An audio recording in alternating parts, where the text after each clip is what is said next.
On today's episode of Kilts and Culture with USA Kilts, we try Bruichladdich Octomore 12.1. Yeah, it's good, but it's octo less than 12.2.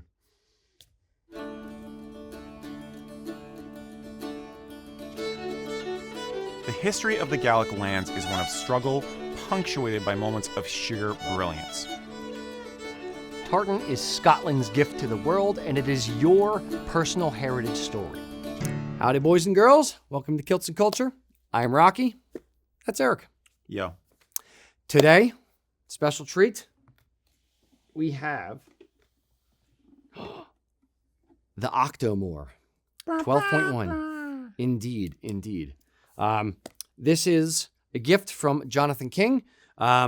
It's been here for a little while. It didn't fit on the shelves in the back, so we could never have it in the background in the studio. But this is one that I've been curious about and wanted to try for quite a while. So, yes. All right, Mac, see you are on your way. Do you want more or less, Mac? Sure. Okay. Here, I'll give you more because I can always have more. So what tartan do you have on today, Mr. Mac? Oh, I got Wallace hunting muted on today. Wallace hunting muted. Very good. Nice, very nice. Eric, what do you have on today? I'm wearing a tweed kilt, but I'm wearing Belle of the Borders. I was thinking about reavers after we met that guy at Celtic Classic, and we were talking about the reaver coins. Yes. Yeah. Very nice. And today I have on the old American Dream tartan. Yes. Matches my new sweater. Old American Dream. Yes, the old American Dream. All right. Very good. All right, Mr. Mac, why don't you regale us with some tasting notes of our... Or just gale us once, because we haven't been galed yet. Octomorian... So are you going to start with the aroma first? Sure. Definitely has aroma. So Super heavily peated, for the record. This is extremely peaty. well, this says heavily. it's zesty and citrus. Zesty. Earthy peat smoke. It's earthy. It's smoky. It's open to vanilla sponge cake and barley sugars. Coconut, chocolate, vanilla, and caramel to follow. That's just the nose? This is just the aroma, yes. Nothing about iodine? Well, unless that's cinder toffee and layers of peat smoke and honey. It's like whiskey with a side of LSD if I'm going to get all those flavors. I mean... I get a tiny bit of the honey. I get a little bit of the sweet smell. I get that. Okay. All right. It's yeah. Okay. It We're is leading the witness. It is super heavily peated. Very. Yeah, that That it kind is. of takes over. Okay. All right.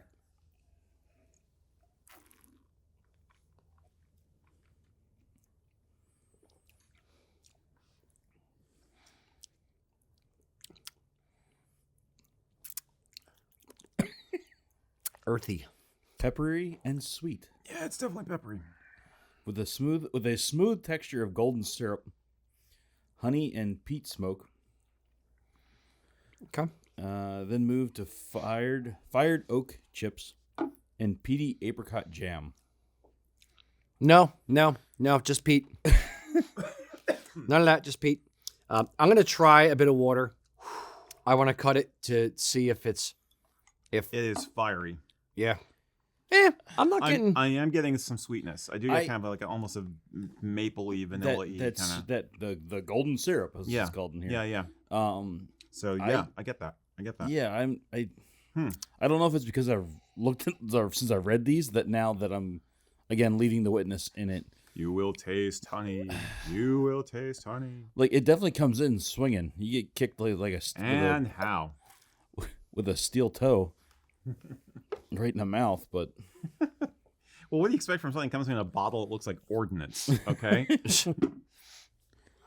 And when they're bragging on the bottle, super heavily peated, like they're not wrong. They're joshing. Yeah, they're being honest. I think it could grow on me. I'm gonna say that. Cutting with water almost makes Mega peaty. it more dirt tasting. Like it cut the burn, but Sure it did.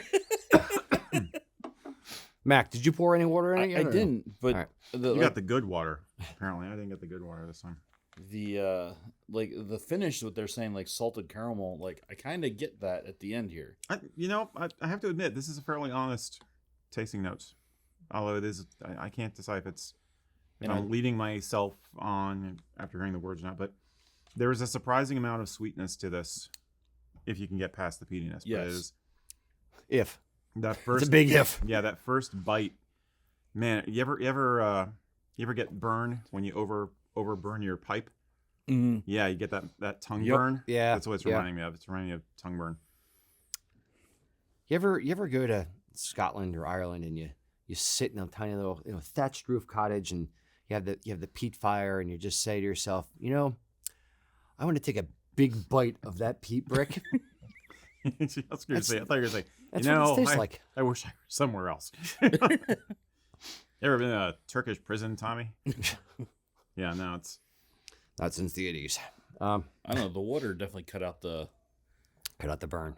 It cut out the pepper right off the bat. Yeah. It's you're just left with like dirty water. It's a lot of peat. It is. They're honest in their review. Maybe I didn't put enough water in because I'm still getting some burn on. Now it's on the side of my tongues. Mm-hmm. I got two actually. And there's some sweetness to it, but yeah, this is a thinker. It's an acquired taste. I will 100% say it's an acquired taste. If you like peaty, super heavily peated, their words, not mine, whiskeys, if you love Isla whiskeys, have at it. I don't get a ton of smoke. I just get the peat. I agree. So I agree. It's very peaty, not Yeah. smoky. I think the smoke is at the end, though. I think it's more as I'm sitting here, like I'm noticing more smoke later than I am up front. yeah, but you're talking, a candle's worth of smoke to a backhoe's worth of peat. I mean, this is nowhere near Smokehead, but Yeah, that was no. we're gonna have to do that again someday. No, we don't. No, can't make me. All right, Mac, what are we going to give Octomore 12.1 super heavily peated by, who is this? Bruichladdich. I'm going 6.5. I like the finish. I like the sweetness of the finish. Okay. 6.5 from Mac. Eric. I don't get the sweetness in the finish. I get it more in the middle. But so it's like the first sip was really, really harsh, and now that I'm getting into it, it's like there's a kind of a cool balance between peatiness on the sides and then sweetness in the middle of my mouth. And so I'm actually going to give it. I'm going to give it a 7.2 because I think I could learn to really like this. I don't. It would be a once in a while kind of a thing, but it's just kind of like. Okay. It's I'm complex. It is. I will definitely say it's complex. Call me a layman. To me, it's not that complex. It could be, but it's all overpowered. It's like, the Mona Lisa is a very, very complex painting. And then just, slap paint all over it. And like, oh, what does it look like? No, it's just the paint on top. To me, it's not super complex. It's just a metric ton of peat. I don't know. It's not bothering me like it was the first sip. I get a little bit of the sweetness, but I can't pull out the other flavor profiles at all. They're too overpowered. I'm gonna go a bit critical. Ooh. 4.8. Wow. I wouldn't turn it down. I wouldn't say no. I'll pass. But I wouldn't reach for this. I wouldn't buy it.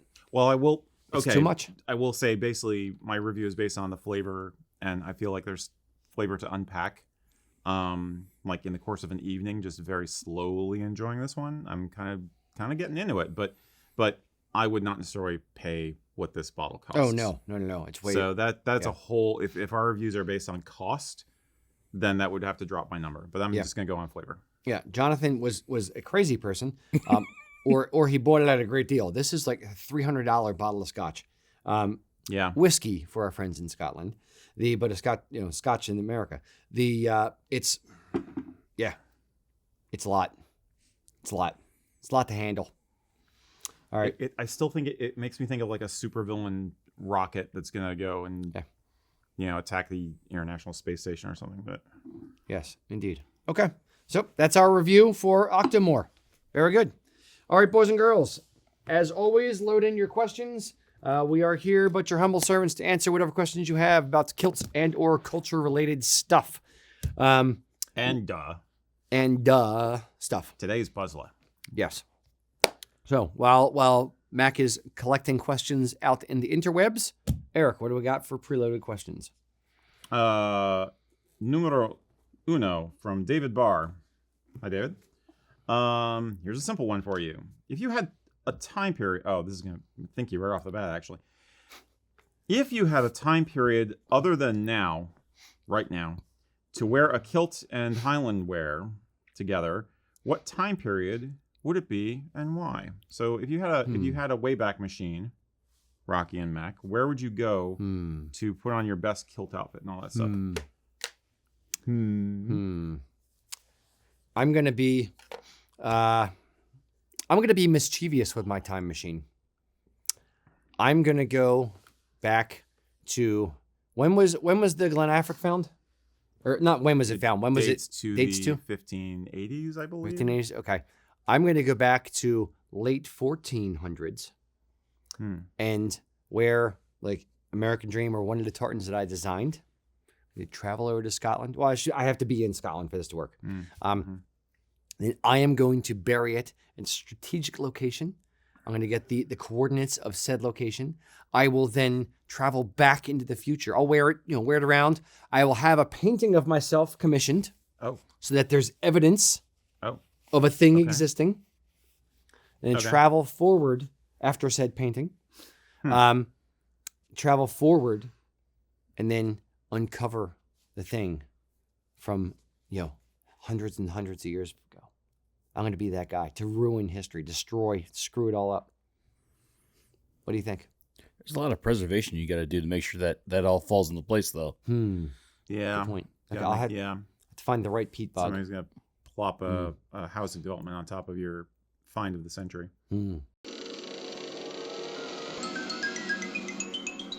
Okay.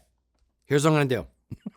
I'm going to travel to Scotland with my time machine and find a spot where there's no housing development. Okay. And then I'll travel back and plant it right there. You realize it has to be a time and space machine. Otherwise, you could wind up floating in the void of space because at any given point in time, the Earth is in a different position. Yeah. Okay. Time and space machine. Yeah. There we go. So a TARDIS. Yes. Indeed. Because it's relative dimensions, Yes, yes. I don't know if I have an answer for this one. Are you done? I'm done. Okay. So Rocky has the supervillain Yes. answer.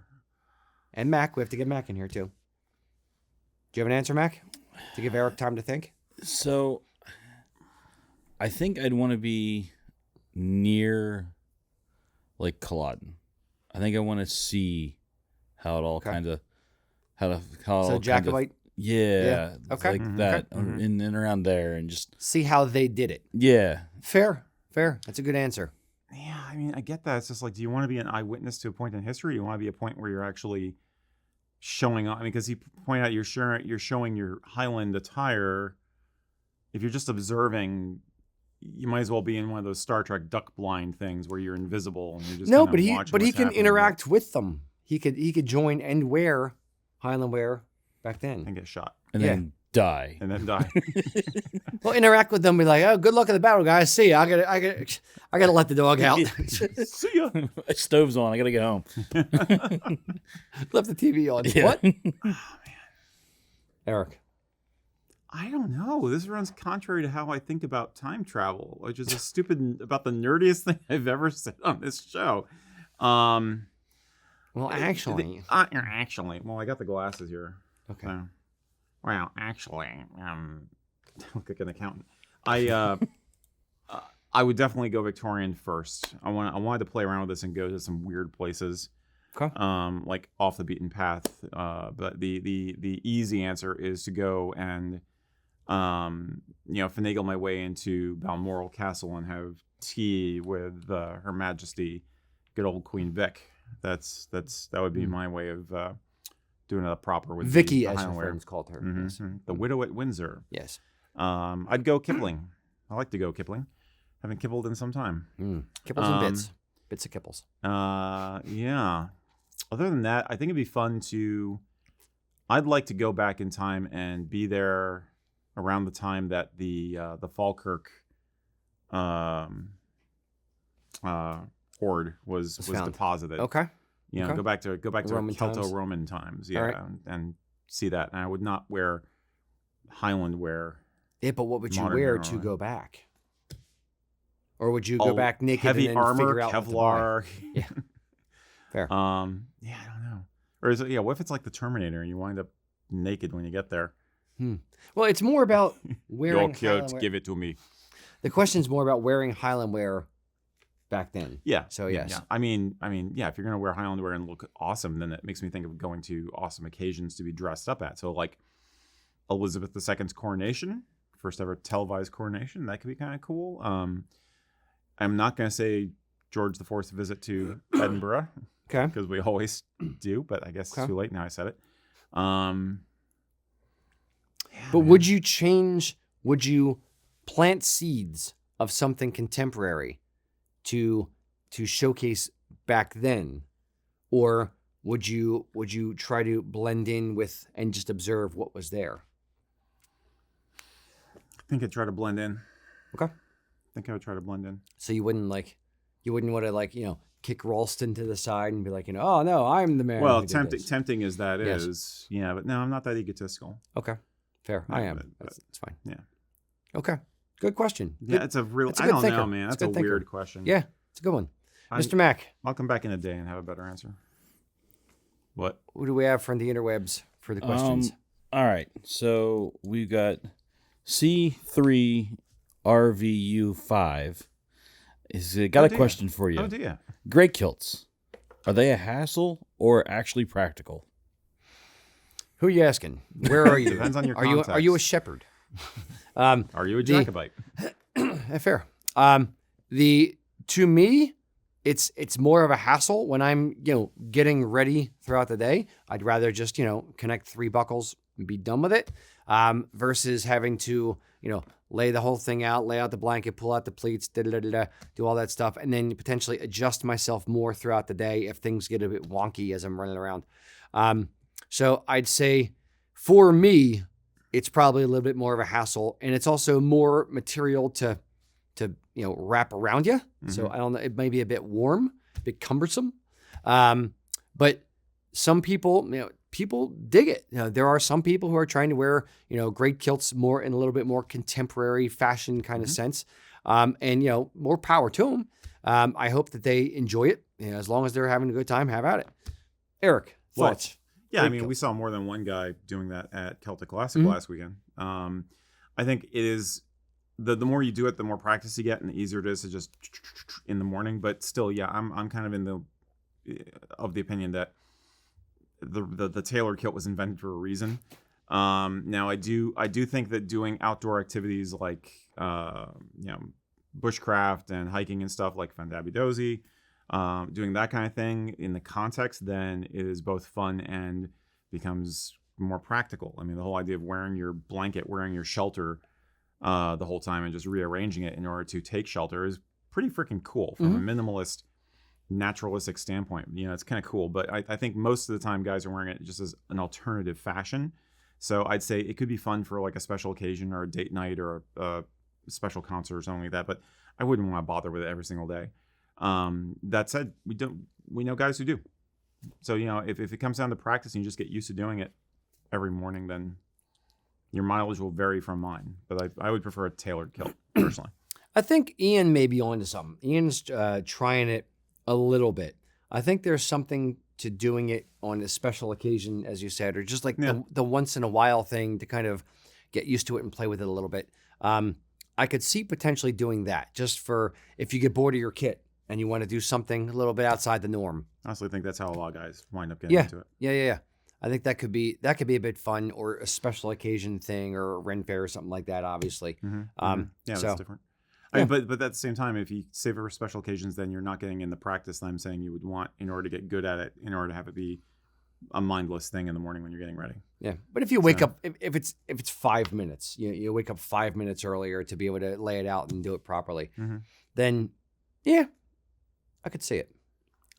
I don't know if it's me. It's too much. It's totally a subjective thing. It's potentially too heavy too. I think I definitely wouldn't do it in Pennsylvania summer. Yeah, it's too warm for me in Pennsylvania summer. There's too much layering. Yeah, but for fall and winter, yeah. Or if you're gonna wear it down in the back, you almost always have it kind of down. Yeah. That's what I'm imagining. I'm imagining the modern casual wear. Yeah. Of a Fillmore, not up over the shoulder with a brooch or anything. Nobody does that. Yeah, unless it's raining. Modernly, yeah, but then you can just flip it up. It's there when you need it, but you're not going to wear it like that the whole time. Yeah. Okay. Boy, are we rambling. A bit. Hope that helps. All right, Eric. Yes. I can do this without my glasses. James J. Walker. Hey, happy Halloween season. What are some of USA Kilts Gang's favorite Celtic cryptids? Okay. Define cryptids for those who may not know what cryptids are. A cryptid is a semi-mythical urban legend kind of a creature which has been attested to more recent times, but in some cases is a old legend, in other cases is a new scientific discovery. So Nessie is a cryptid, as is a Bigfoot, Chupacabra, Squanch, Pennsylvania's own cryptid, Jersey Devil, Mothman. I can't think of many. The only one I could think of as a cryptid would be like, outside of Nessie, would be like Morag. What was my other? I had another thought earlier about this. I completely blanked on what my other thought was. You were wondering about who or what puts the cone on top of Wellington's head in that one square in Glasgow. Yes. That would be the current legend. Do a weird eyebrow thing. That I would be curious about is who.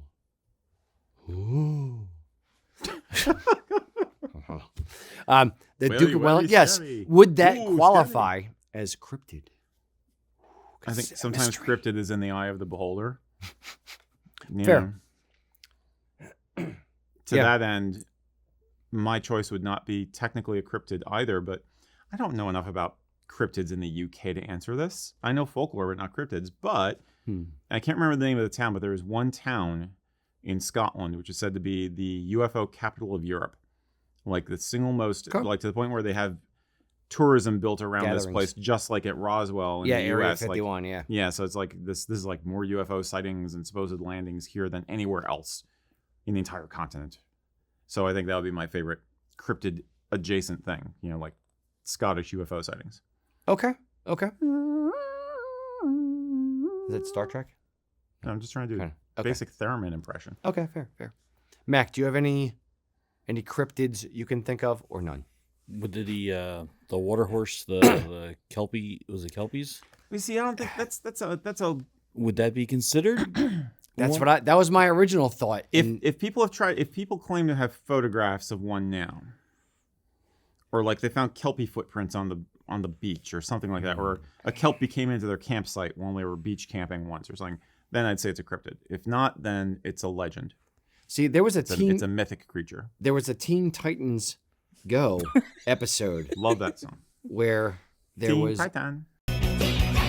Where there was a they explored the water horses, the kelpies.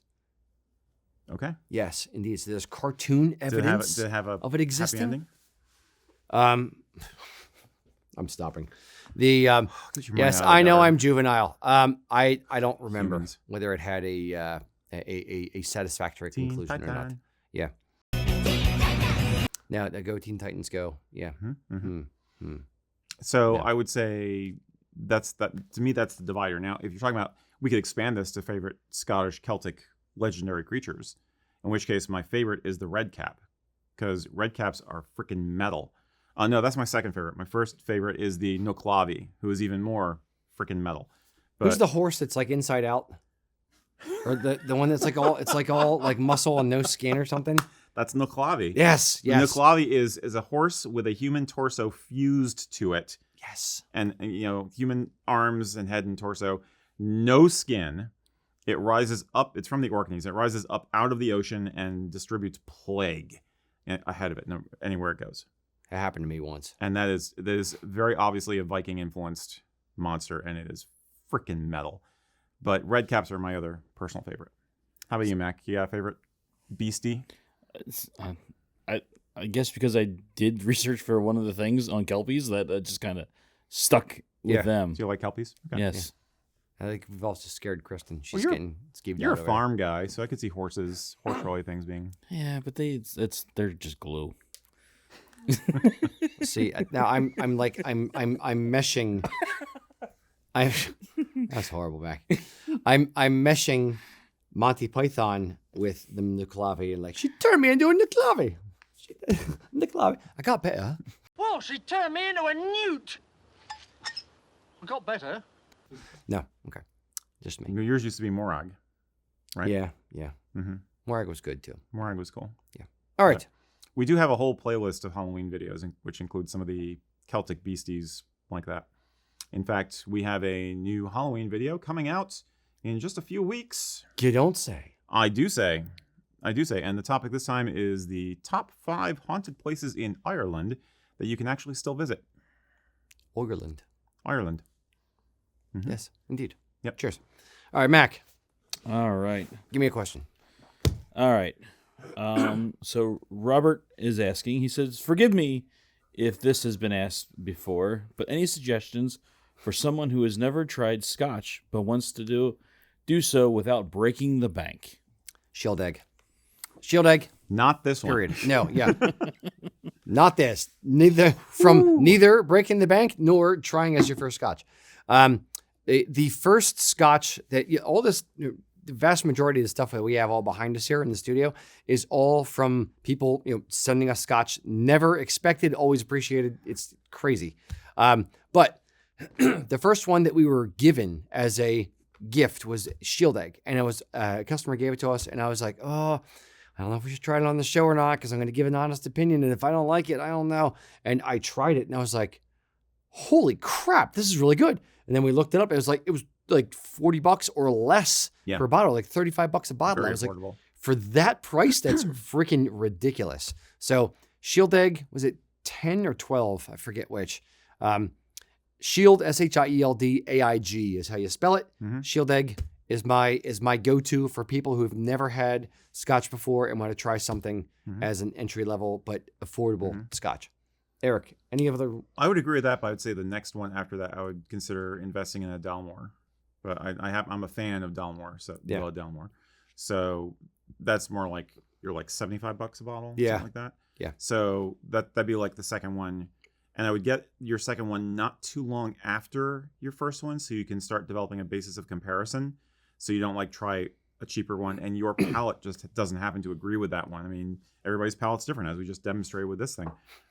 So you don't want to be like get a false negative, So I'd get 2 at the same time if you can afford it, or get the second one not too long after the first one, so you can start doing some taste comparisons of your own.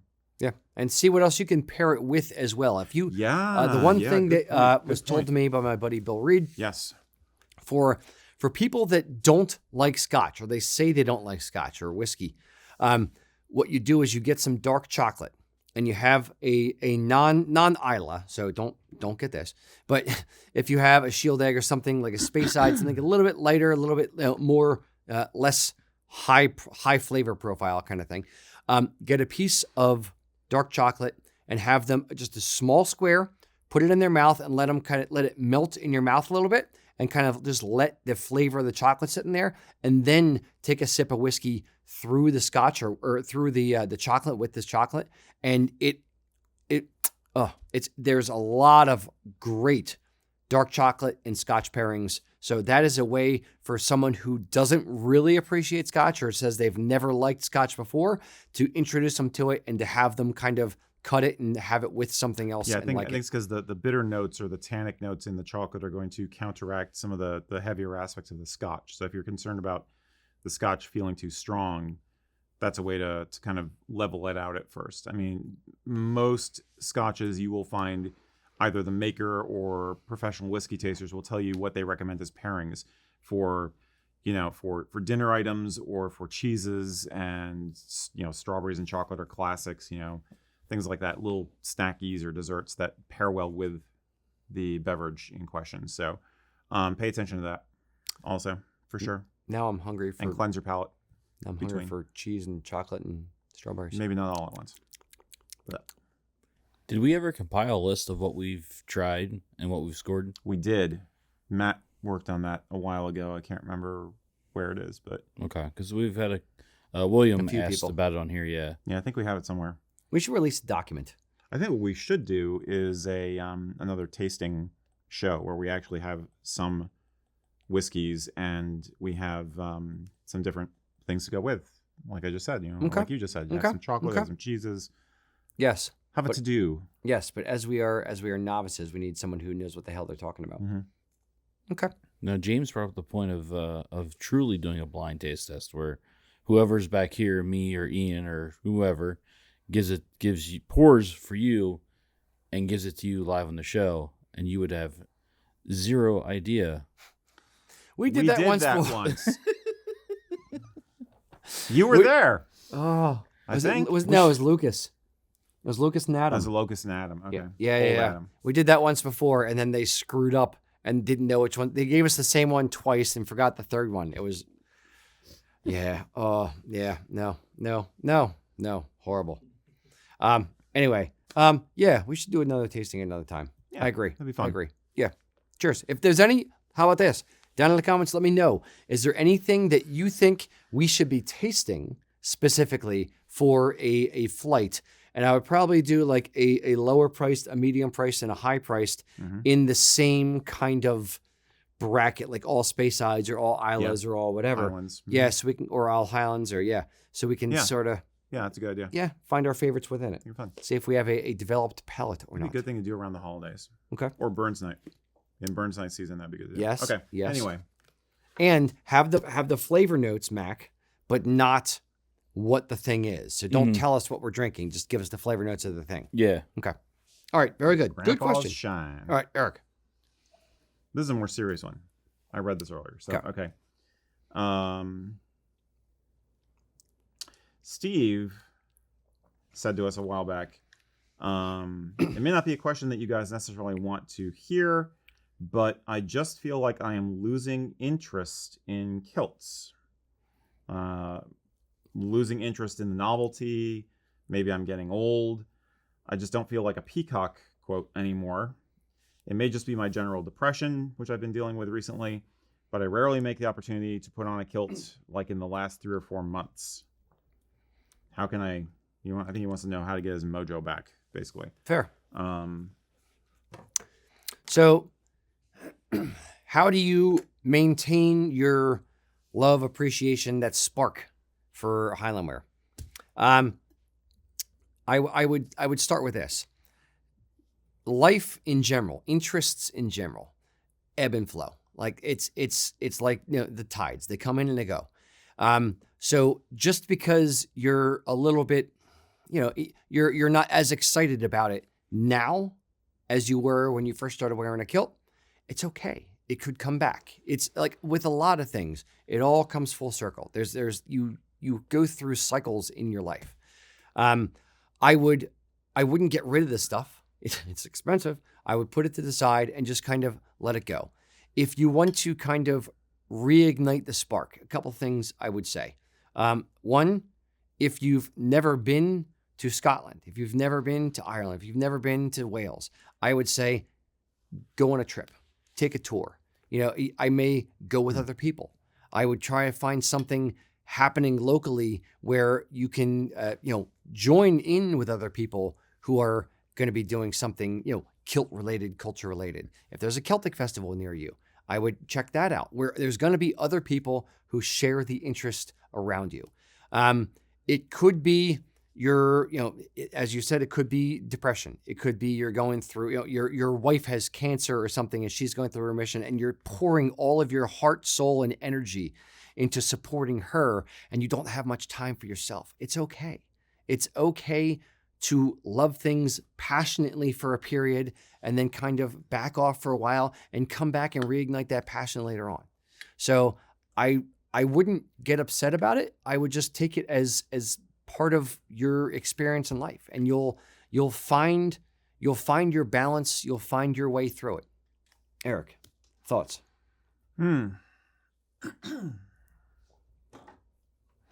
Yeah, I mean, I'll take it on two levels. I think on the heavier side, real life comes first, as we say. If you're going through a major life change, if you're going through difficult circumstances, if you're dealing with, like you said, like a loss, or if you're dealing with a major shift in how you're able to make a living, health problems of your own or anything like that, of course, that's going to be your main focus and priority. The question then is, the thing then is to not let something like this become burdensome. You have no obligation to be expressing this 24/7 every day of your life. Conversely, if you can find a way for it to feel more therapeutic, it might be helpful. But it's not a race. It's not a competition. It's not like you're going to get drummed out of the kilt corps. If you're not representing properly, you're not going to get, taken out, booted from the gang. The important thing at any point in your life is self-care. And if your fashion, if your heritage interest is part of that self-care, fine. If it isn't right now, that's fine too. The only true constant is change. So the trick is to accept that and ride that and move through the waves, because they happen to everybody. On a lighter note, there's nothing wrong with having multiple interests, especially if you're kind of a flighty ADHD obsessive person like me. I will spend a third of the year in a very gothy kind of a mood, a third of the year in a very Victorian kind of a mood, and another third of the year in a very 60s mod, reggae culture kind of a mood. And it varies. And my brain will want to switch gears once in a while just naturally, because I obsess over something, study it a lot, I'm really into it for a while, and then it's like, okay, that tank is full now, time to switch gears. And so that's fine. That's absolutely fine. So there's nothing wrong with you for any of this, and maybe I'm stating the obvious, but there's nothing wrong with this, nothing wrong with feeling like this. The trick is to, as they say in Taoism, know when something no longer serves you and you instead serve it.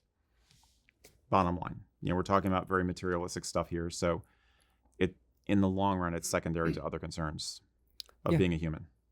I would also point out that we don't know how long ago Steve got into this. If it That's was, a good point. When you first get into kilts, I'll liken it to like the drug high kind of thing, where the first time you do drug, like it's high, and then the next time it's not as high, and it keeps going down with the same amount of drugs. I learned this in health class, kids. No, but okay. It's one of those things where if you're excited about the attention you get when you go out in public, you're excited about the amount of people reacting to you. You're excited about that nervousness of going out, and then you have all these positive comments. Maybe it's a little bit of that. It's that it's Something not of that original excitement as much, and over time you just kind of get used to it.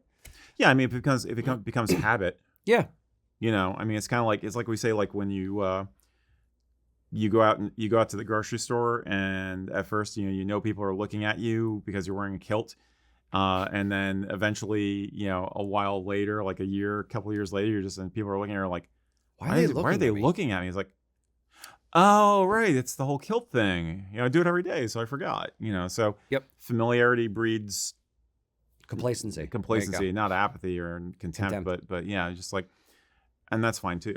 Yeah. But I would say whether it's due to depression, whether it's due to boredom, whatever the issue is due to, find your tribe, find your people, find friends to help you up, to prop you up, to lift you up, friends where you can kind of forget your troubles, forget the world, forget your depression for a little bit.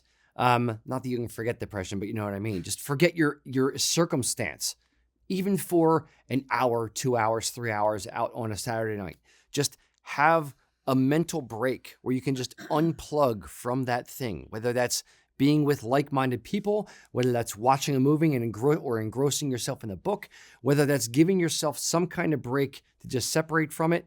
But if you find that within a tribe, within people who share a common interest with you, if that common interest is culture, that common interest is kilts, then, good on you. That will help you kind of get through the thing.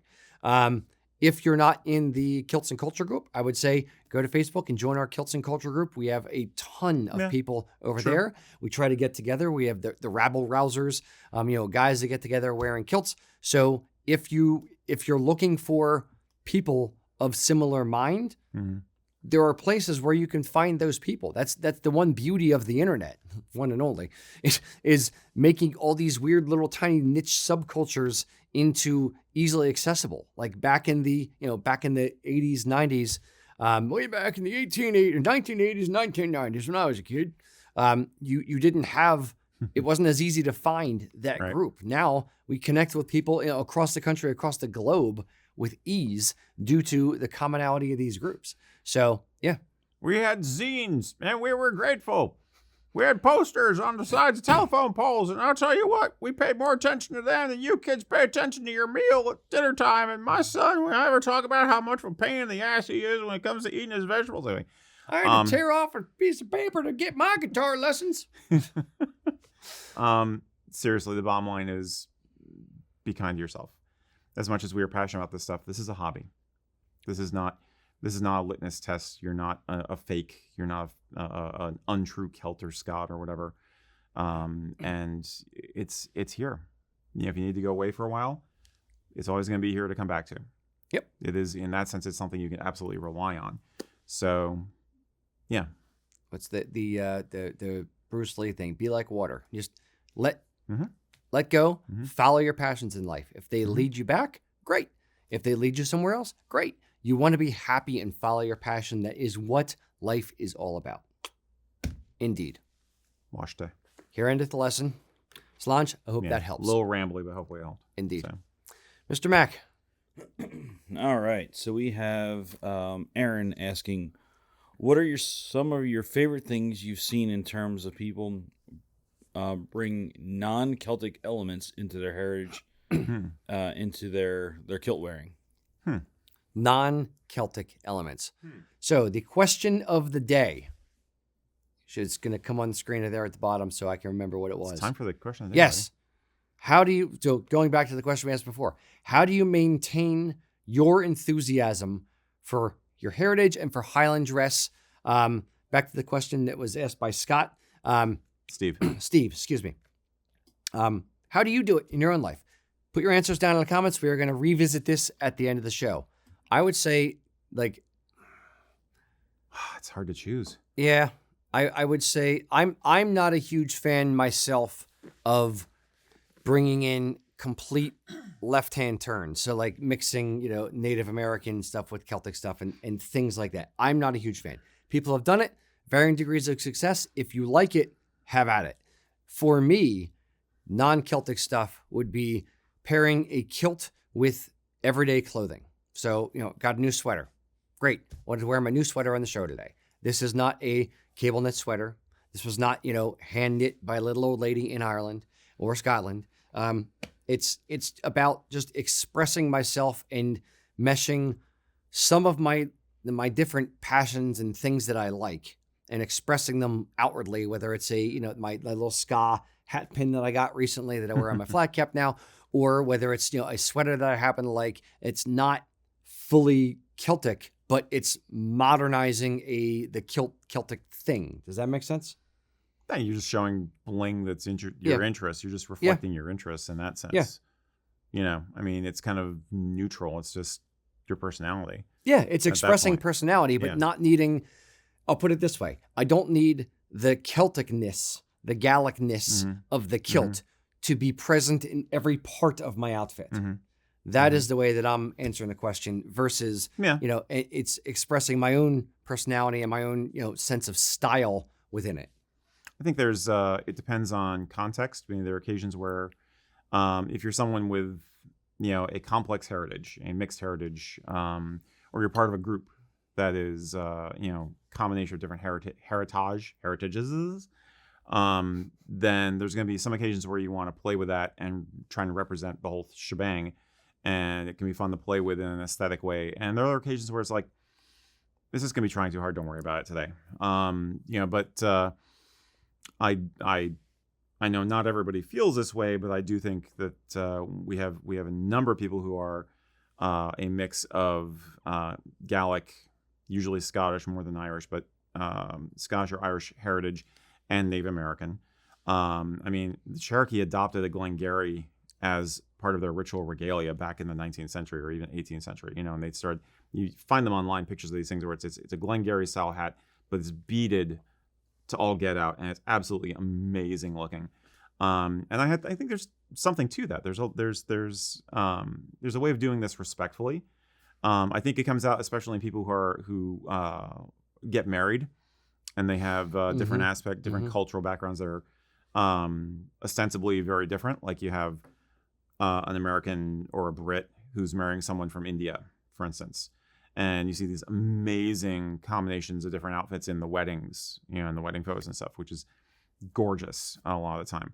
I know one or two people who are into a Celtic heritage, but they're also into their African heritage, and so that they will combine, a kilt, but with, like Central African jewelry, or like brass jewelry, or like from the Congo, or things like that. I've seen people try to do a dashiki shirt with a kilt, and I don't think that quite works from a purely aesthetic standpoint. Just from a mixing dots and lines with plaid grids doesn't work. But I have seen things that people have done that looks freaking amazing.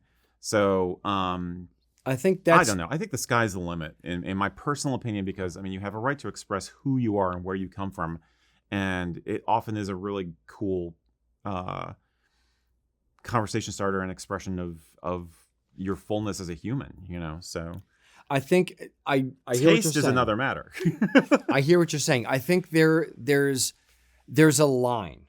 Like if I were to wear a specific the bracelet you said you were talking about with a kilt, or something subtle, or something that blended well together and didn't look like one was an affront to the other, or one made it look like you were trying too hard. I think there's a try-hardism within it There that can be. I don't like. I don't like the over-the-topness for the sake of over-the-topness. So a dashiki, worn with a kilt, it's too much. They're detracting from each other because they're both extremely strong designs. Exactly. That's the issue. I would kind of pick one that I would, so the tartan is a very strong element. So maybe not wear that, but the bracelets, sure. Or if you're, wearing an Irish sweater with, some kind of, like some other cultural garb, that it didn't compete too much and they kind of complemented each other. I think that's what my actual issue is. It's when the whole element or whole outfit kind of competes and then it looks a dog's dinner. I think it's easier to do with accessories, is the bottom line, is that basically because the kilt is a full body, well, not full body, but it's like a good half a body garment, you're better off pairing that with physically smaller things like jewelry.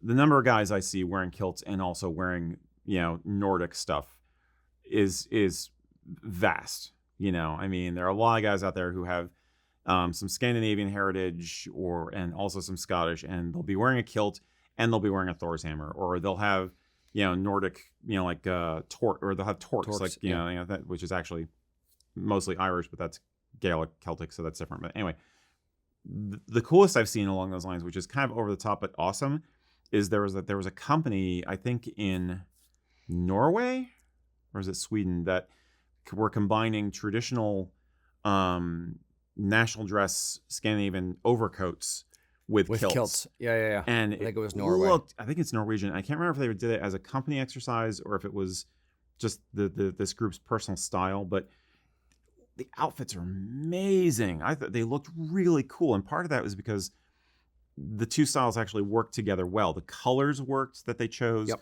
The blockiness and the rectangularness of the various elements blended together well.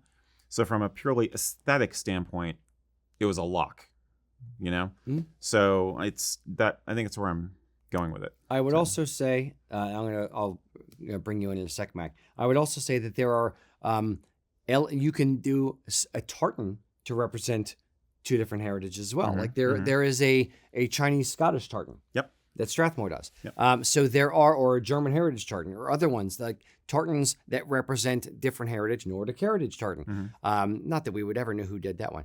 But there are different tartans that you can incorporate different symbolism into it, and then adding a little minor elements of the other culture into the outfit could actually add to it as opposed to compete with it. Mac, That's exactly where I was going to go. stole your thunder. You know, as soon as you wrote down, like, oh, there's that idea. But that's where I was going. Almost instead of you're forcing going the other way around, using the kilt and using the either designing a pattern or getting something like German heritage that already exists, and then adding the accessories as whatever clan you are or whatever, and adding them in and flipping it that way. Yeah, but.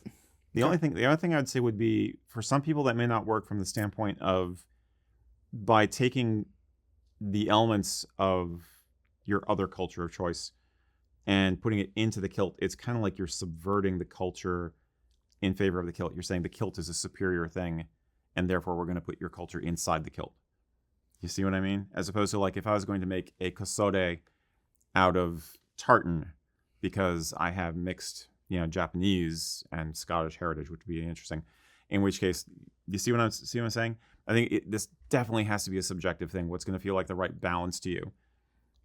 It's like, I mean, what, you're going to reduce my entire culture and all of my ancestry to just like a couple of lines of color in this thing that's from Scotland?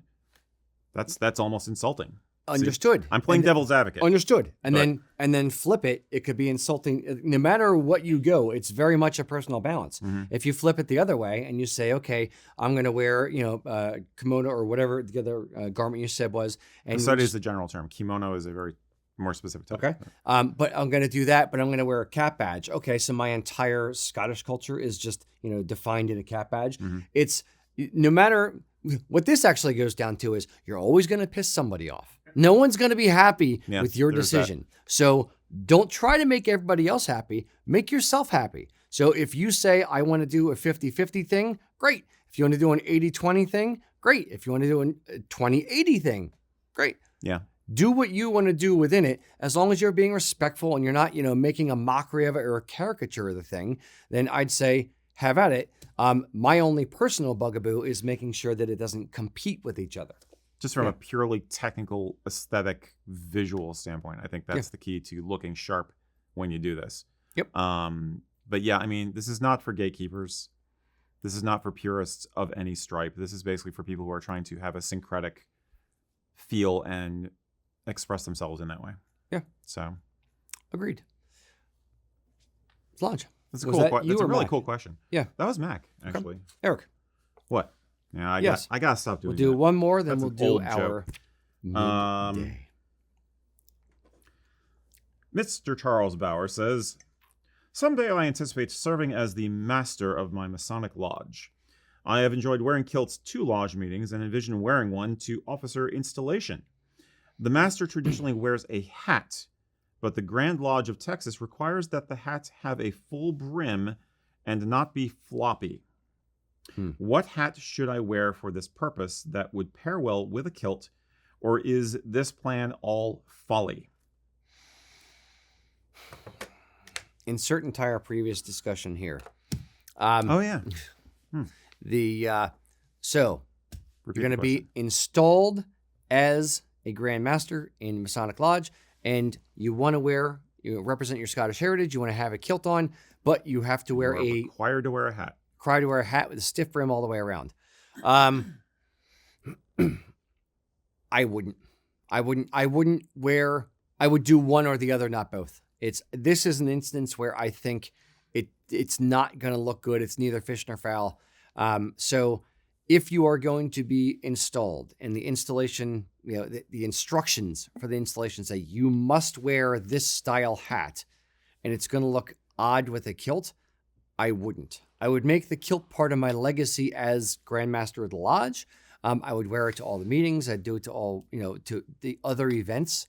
But where the rules specifically dictate you must wear this thing, i.e. hat with a stiff brim all the way around, I wouldn't wear it with a kilt because I think it would look like you're trying to force all the parts together and make it fit where I don't think it would do either of them justice. Eric. Mm-hmm. Or to go further, my thought is that you're trying to force your ego. And I don't mean this to sound insulting to you, sir, specifically, but you're trying to force fit your ego and what you want to do onto the context of a very specific, very solidly established tradition of a specific occasion. There are times where we need to subvert our personal expressions to the context of the occasion. You know, like our example is like you don't wear flip-flops and a t-shirt and skater shorts to go visit the president. You know, that's not what you do. So it's one time.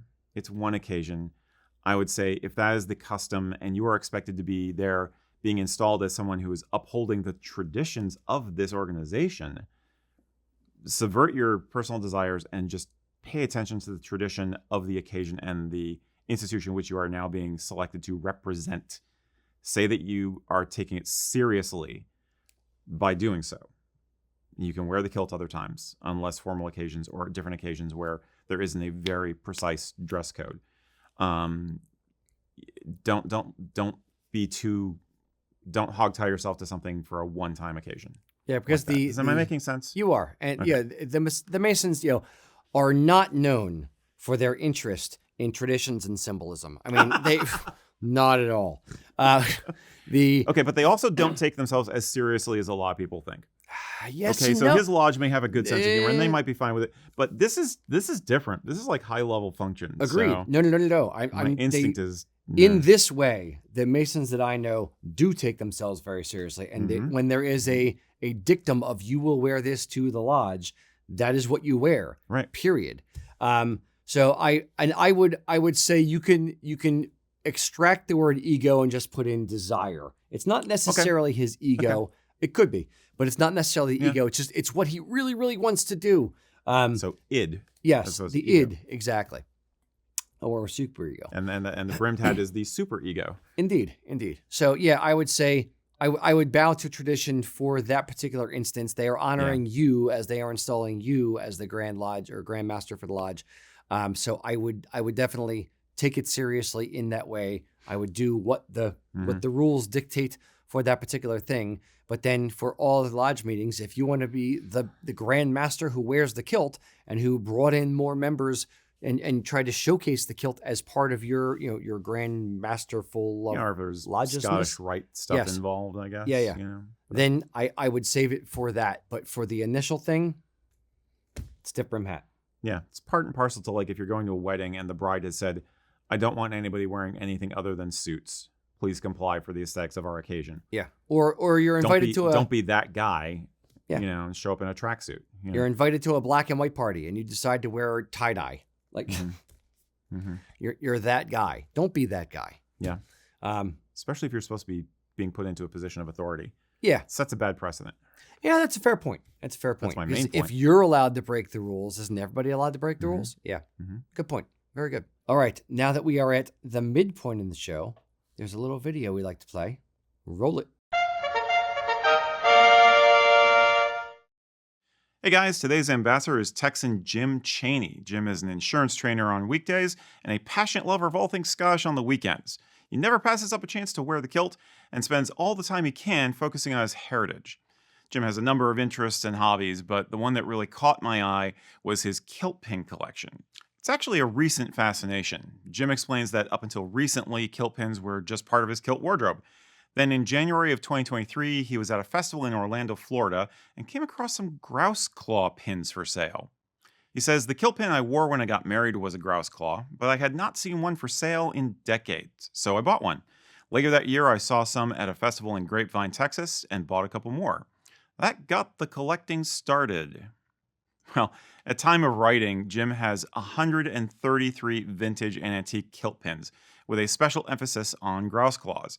Oh, and he also has about 21 modern pins that he wore before he started collecting, and it got a little out of hand. Most of Jim's finds come from Etsy or eBay and are part of estate sales. Jim started out by focusing on grouse claws, of course, but the more he learned, the more he was drawn to older pieces from the early 20th century or the 19th century. Now he's entirely focused on Victorian-era specimens. So how can you tell a pin is that old? Well, the secret to knowing you have a true antique is to look for the telltale kite marks or hallmarks on the reverse that indicate when the pin was made. From 1842 to 1883, Great Britain had a system of registering designs of objects made by craftsmen. Jim says it's basically kind of like a modern patent number. The kite mark is a triangle with a circle at the top. The mark does not tell you when the pin was made, but it does tell you when the design was registered. So here's an example. The number in the circle is the class or type of material, with 1 being metal. The W at the bottom is March. The 23 at the top is the day of the month, and the U on the right is the year 1874. So that design was registered on March 23rd, 1874, and the pin was made sometime after that date. Since they stopped using this system in 1883, it's a pretty safe bet that a piece with a kite mark was most likely made in the mid to late 19th century. Kite marks won't indicate if a pin is sterling silver, but it's usually a strong likelihood. Wondering which pin is Jim's favorite? Me too. Of course, he said you can't choose a favorite child, but, well, it's this one. A grouse claw pin whose design was registered in 1869. Hand-engraved sterling silver with 2 citrine stones. Beautiful. Thank you, Jim, for sharing your passion and a sneak peek of that amazing collection. Now, if you are interested in kilt pin collecting or just want to compliment Jim on his collection, check out the Facebook group Kilts and Culture. That's where we all meet to discuss nerdy stuff like this and enjoy the art that is Highland dress. Thank you for watching. So, here's to him. That's quite a face. Jim, thank you for sharing Sludge. that. Yes. That got me more Bequeath psyched. us. The last thing I need is another hobby, frankly. But we just saw the tip of the iceberg of his stuff, and it's amazing. And I had no idea about the kite marks before my conversations with him. So it's super cool, Yeah. super fascinating. And some of those designs are just, you do not expect them. Yeah, it's like I've seen stuff like that show up in thrift stores or something, and I swear it's like some costume jewelry from the 60s or 50s, and it's like now I'm realizing, holy crap, I may have just seen a real kilt pin from the turn of the century or something, and I didn't even know it. Yeah. But to me, yeah. it's one of those where it's I don't want to go looking, right, because I am not fast enough with the trigger finger on eBay, and I will overpay for things because I am way too competitive. It'll be like, no, I'm gonna pay $5,000 for this. I don't care. I'm gonna win, and then my wife will divorce me. Well, Jim pointed out that basically you really need to do your homework and learn all you can before you get into this, because you will sometimes find similar pins for very different prices. And you got to be able to tell if it's like, did they not know what they have in the one case, or do they do know what they have, but they're, and you got to suss it out. It's a detective game, just with the visuals. So, Yep. Just like anyone who enjoys old stuff like that, you have to know all the details to know what you're looking at. And I would be remiss if I did not give a toast to Frank Fritz from American Pickers, who just died recently. So, yes, Frank Fritz. Good guy. Loved his oil cans. He knew a lot about a lot of stuff. Okay, random. Anyway, Mac, was the last one the you? last or one Eric? was me. Okay, Mac. Alrighty, so Hi, Mac. we have Brian asking, would you go hunting or fishing in a kilt? Sure. But it depends on the type. Yes. Depends on how long. If is it fishing on a boat? Sure. Is it wading into the river? Maybe. Maybe. If you want to be bluffo traditionalist about it, you could wear Yeah. the kilt and get your legs wet. But I think most guys want waders Yeah. for that. Yeah. Like if you're fly fishing. Yeah. But fly fishing is very Scotch also. So That's fair. like Jacques Scott, that guy we used to know. Yep. What about hunting in a kilt? Depends on the kind of hunting. If you're sitting in a tree stand, no. If you're doing grouse, pheasant shooting, then people have been doing that in a kilt for centuries. Yeah. Deer stalking in the Highlands, lots of guys used to do that and still do that kilted. But again, if you're in a tree stand, like here in Pennsylvania, doing that kind of long, slow waiting style of deer hunting, I'd probably opt for pants of some kind. Deer look up. No, no, he's wearing a kilt. He died from fright. Didn't need a bullet or anything. You know what I'm saying? I would say this for hunting in a kilt, it would depend on the time of year. Oh yeah, definitely. Especially in Scotland. Midges? No. Yeah, no. No. I don't want biting flies going up the kilt. Mm-hmm. Yeah, so it would depend on the type of year for that hunting or just, camping or that kind of thing in a kilt. Mac, do you want to say something? I think it also depends on, like, here we got to also worry about, I know in PA there's, like, regulations on how much orange you have, too. So, like, there's certain qualifications that you're going to need to have to be able to do it. Fishing would be easy, especially if you're bank fishing. Yeah, bank fishing is no big deal. Yeah. Why not? So, but yeah, I think hunting's where the question really comes I've seen into play. hunter orange kilts. Yeah. You know guys who've done that. So that's fine. Or you got enough orange on you otherwise, then the kilt is just the kilt. But bright orange, hunter Kilt orange kilt hose. Yep. Yes, that's where I was going with it. and there's one sporran that somebody made that has shotgun shell holders in front. it instead of the tassels. That's kind of cool. So yeah, I think it just depends on the style of hunting and how ambulatory you're going to be and what the terrain is like. I mean, some of the brambles and stuff around here, if I'm moving through the woods, I would not end with ticks, and a little further south of us, chiggers. I would not necessarily want to be kilted for that. Yeah. But for more open country, sure. Yeah. Yeah. Absolutely. All right, Eric. All right. Alrighty then. Stu 2203. Roger that. Says, hey, I know this was in a video several years ago, but for someone working up the courage to go out in the kilt more often, where do you recommend going and how do you wear it? Full-on kilt, jacket, hose, and flashes, or just the kilt, the sporran, and a t-shirt with scrunched up hose and boots? I'm probably overthinking it, but I'd appreciate some pointers. So if you're trying to do this says more often, go out more often, screwing up courage. So we're talking about confidence building and not your very first time, but maybe your I would adolescence. I would say this. We often say that the kilt, you have a certain confidence. When you're wearing the kilt, your shoulders go back a little bit, your head, your back, you have a certain confidence level about you. The kilt doesn't necessarily the kilt itself doesn't give you confidence. The kilt just brings out the confidence that's already in you. It's the liquid courage, so to speak. So it's one of those things where it's already there. Either you have it or you don't. So I would say that you have to it's that curb you have to get over, and you have to find your style. You have to find what is right and appropriate for you and or appropriate for the context. If I'm going to be going out to the grocery store, wearing a Prince Charlie jacket and vest, dress sporran, and ghillie brogues or buckle brogues, it's a bit much. You're going to get weird sideways glances like, what's going on? Not only because you're wearing a kilt, but because you look so formal.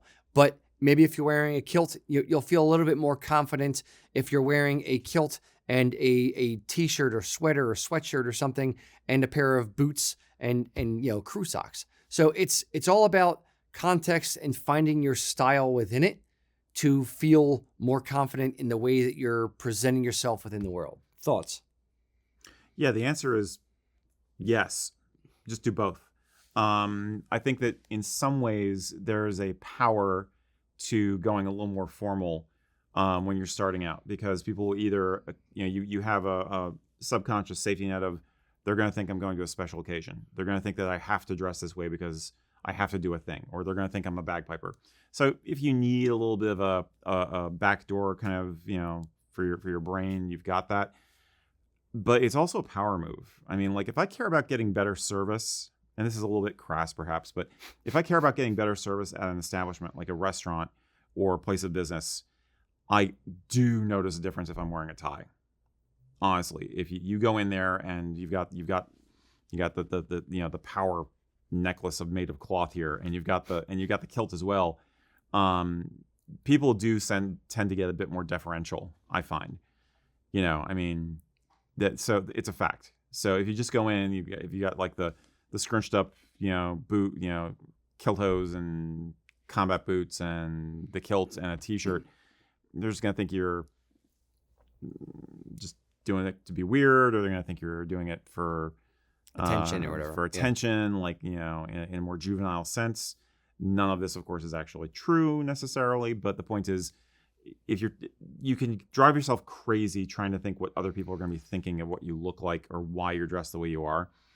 But I would get used to moving through the world in all of those different ways of dressing, just because it's fun to see the reactions you get, and it can be just building your confidence as you go. And honestly, putting on more of an outfit it can be more psychic armor when you're starting out than going totally casual, in my opinion. If I could bottle and sell Mm-hmm. one thing, it would be the 40s version of myself versus like the delta between the 40s version of myself and the late teens version of myself, of the not give a damn of what other people think of you. It's once you can get that through your brain, that the people that you're seeing at the grocery store, at the at the bus stop, at the restaurant, wherever it is, the people that you're seeing who judge you a little bit or a lot, they matter not. It does not matter what that person over there or that person over there thinks of you. It only matters what you think of you and your close circle think of you. If I do something horrid that offends somebody at the grocery store, I really don't care. If I offend my wife in that same way, I've really done something wrong. So it really doesn't matter what those people think of you. If you can get over that little thing, if you can just care less about others outside of a smaller circle, life gets a lot better. And you have a lot more fun doing what you want to do in life, period. Yeah. And again, since this person, I guess, has already worn a kilt for a bit, but they're trying to get more into the groove, absolutely play around with different styles as you go. Make it a game. Different things for different occasions, different places you're going, and occasionally just choose something at random. Throw a random element into it and see what you think. And always look at yourself in the mirror before you go out the door. Wear the kilt around the house, like I always say, just, so you get used to how it feels when you're moving, and when you're practicing sitting down and doing the sporran, arrangement and the apron arrangement when you sit down, stuff like that, so that it's not on your mind when you're out at, the restaurant or whatever. And as we always say, it also helps if you go out with other people around you, whether they're kilted or not. Go out with your friends. I would, and I'll take that direction and then go the exact opposite. Please do. As I do. I would say challenge yourself. Don't go out with friends. If you're going to go out to the store, then wear a kilt. Do it on purpose. Push your own comfort zone a little bit and say, all right, I have to go to the mall this weekend. Oh, I don't want to deal with people. You know what? I'm going to wear a kilt just to make myself do it. Force yourself to do things that are a little bit uncomfortable. You're not going to run around naked. Don't do that kind of thing. That's uncomfortable. But force yourself a little bit outside your comfort zone and see what happens. And then the more you do that and you realize nothing happened, the easier it becomes the next time you go to do it. Yeah. I think there's room for both. Yeah. Agreed. No. I agree. I'm saying, but you have to stretch the boundaries as well as be within the comfort zone. You want to be in your comfort zone and feel good and feel safe doing a thing, but then challenge yourself. Without challenges, life is nothing. Yep. I've definitely done both. Indeed. Cheers. All right. Was that you or Mac? That was me. All right, Mac. All right. We have a question for the crew. The crew, like you guys back there?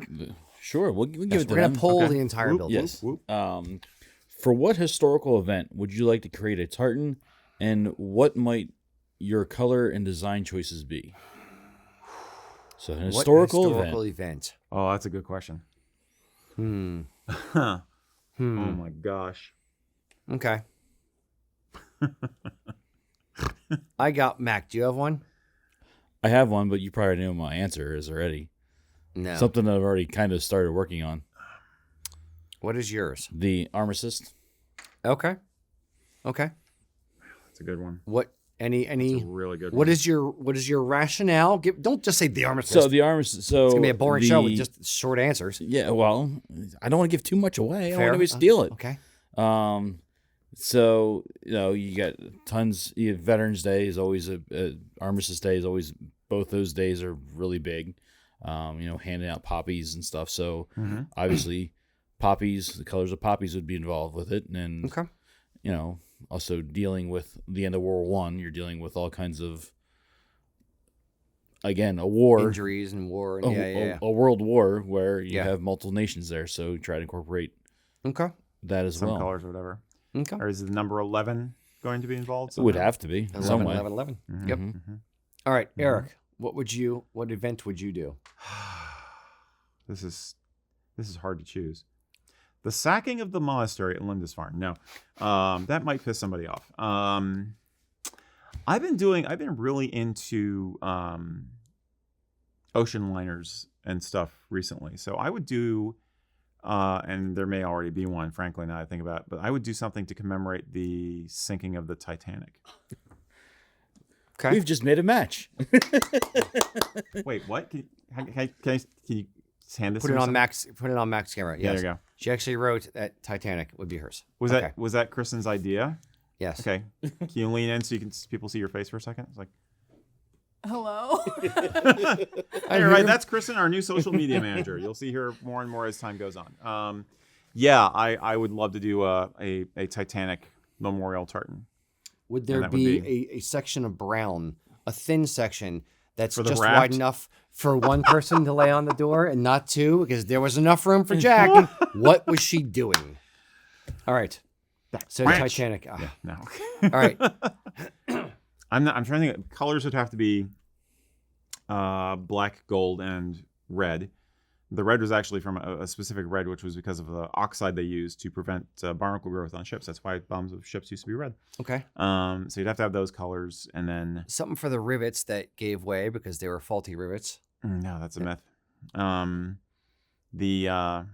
Okay. It's a myth. Some numbers for the date. The date that went down. Okay. I have to think about it more, but yeah, that'd be a cool one to do. Okay. I would definitely do that one. I would do. Chris and I are a team now. We're gonna make this hard. So I would probably do the signing of the Declaration of Independence Yeah, but because don't care. Don't care. I'll come up with another one. So I would do one for the signing of the Declaration of Independence for the 56 signers were Scottish or no, I think it's 56 signatures. Every But single one of them. yeah, every single one of them.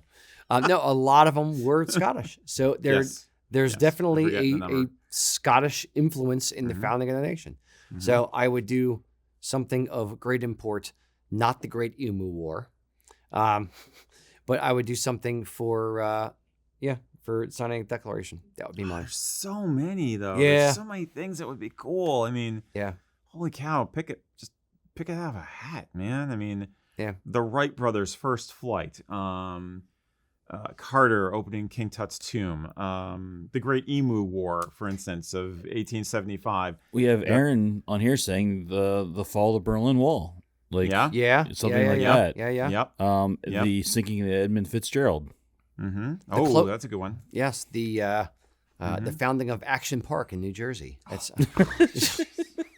Minutes away. I was going more with I've always wanted to do something for the storming of Iwo Jima. okay. I was thinking more of a sporran design, but like either that or VE Day. I think, or D-Day. I wanted to do a D-Day tartan for a long time. So that's another one. I mean, there's so much to choose from. Holy cow! a memorial tartan for the Battle of Leroy Jenkins. That clip lives rent free in my head forever. As it should. Yes. It Every is a time classic. someone asks us on TikTok Live for Jenkins, that's all that plays in my head. Leroy Jenkins. Yes, absolutely. All right. You know, his friends didn't even know what the hell he was doing when he did that, or If- why he. If you've never seen the clip of Leroy Jenkins, just Google Leroy Jenkins. Yes. That's ancient internet Yes. history now. It is. It is. It's lore at this point. Okay. Mhm. All right. Very good. Gosh, Rourke's Drift. Here it goes back to series. Yeah, well, I'll be on this for hours. I mean, the Yes. comment, they're just. yeah, people man. are- What are people saying? So we got Pearl Harbor now. Of course, yeah. We have the moon landing. Mhm. Okay. Earthrise sort of does that, but So is lunar. Yeah. So that seems to be the newest ones that just came in. Okay. Somebody said about maybe the formation of the states. Okay, So okay. there's that happened over time though, so Yeah. that'd be a hard Yeah. one. But Yeah, but it's still. mhm. Somebody just said Iwa. Iwo Jima. Yep. So Mhm.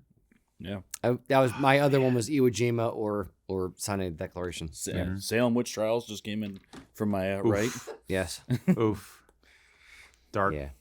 Indeed. Okay. Mm. Very good. Tell us down in the comments what historical event you would design a tartan for and why.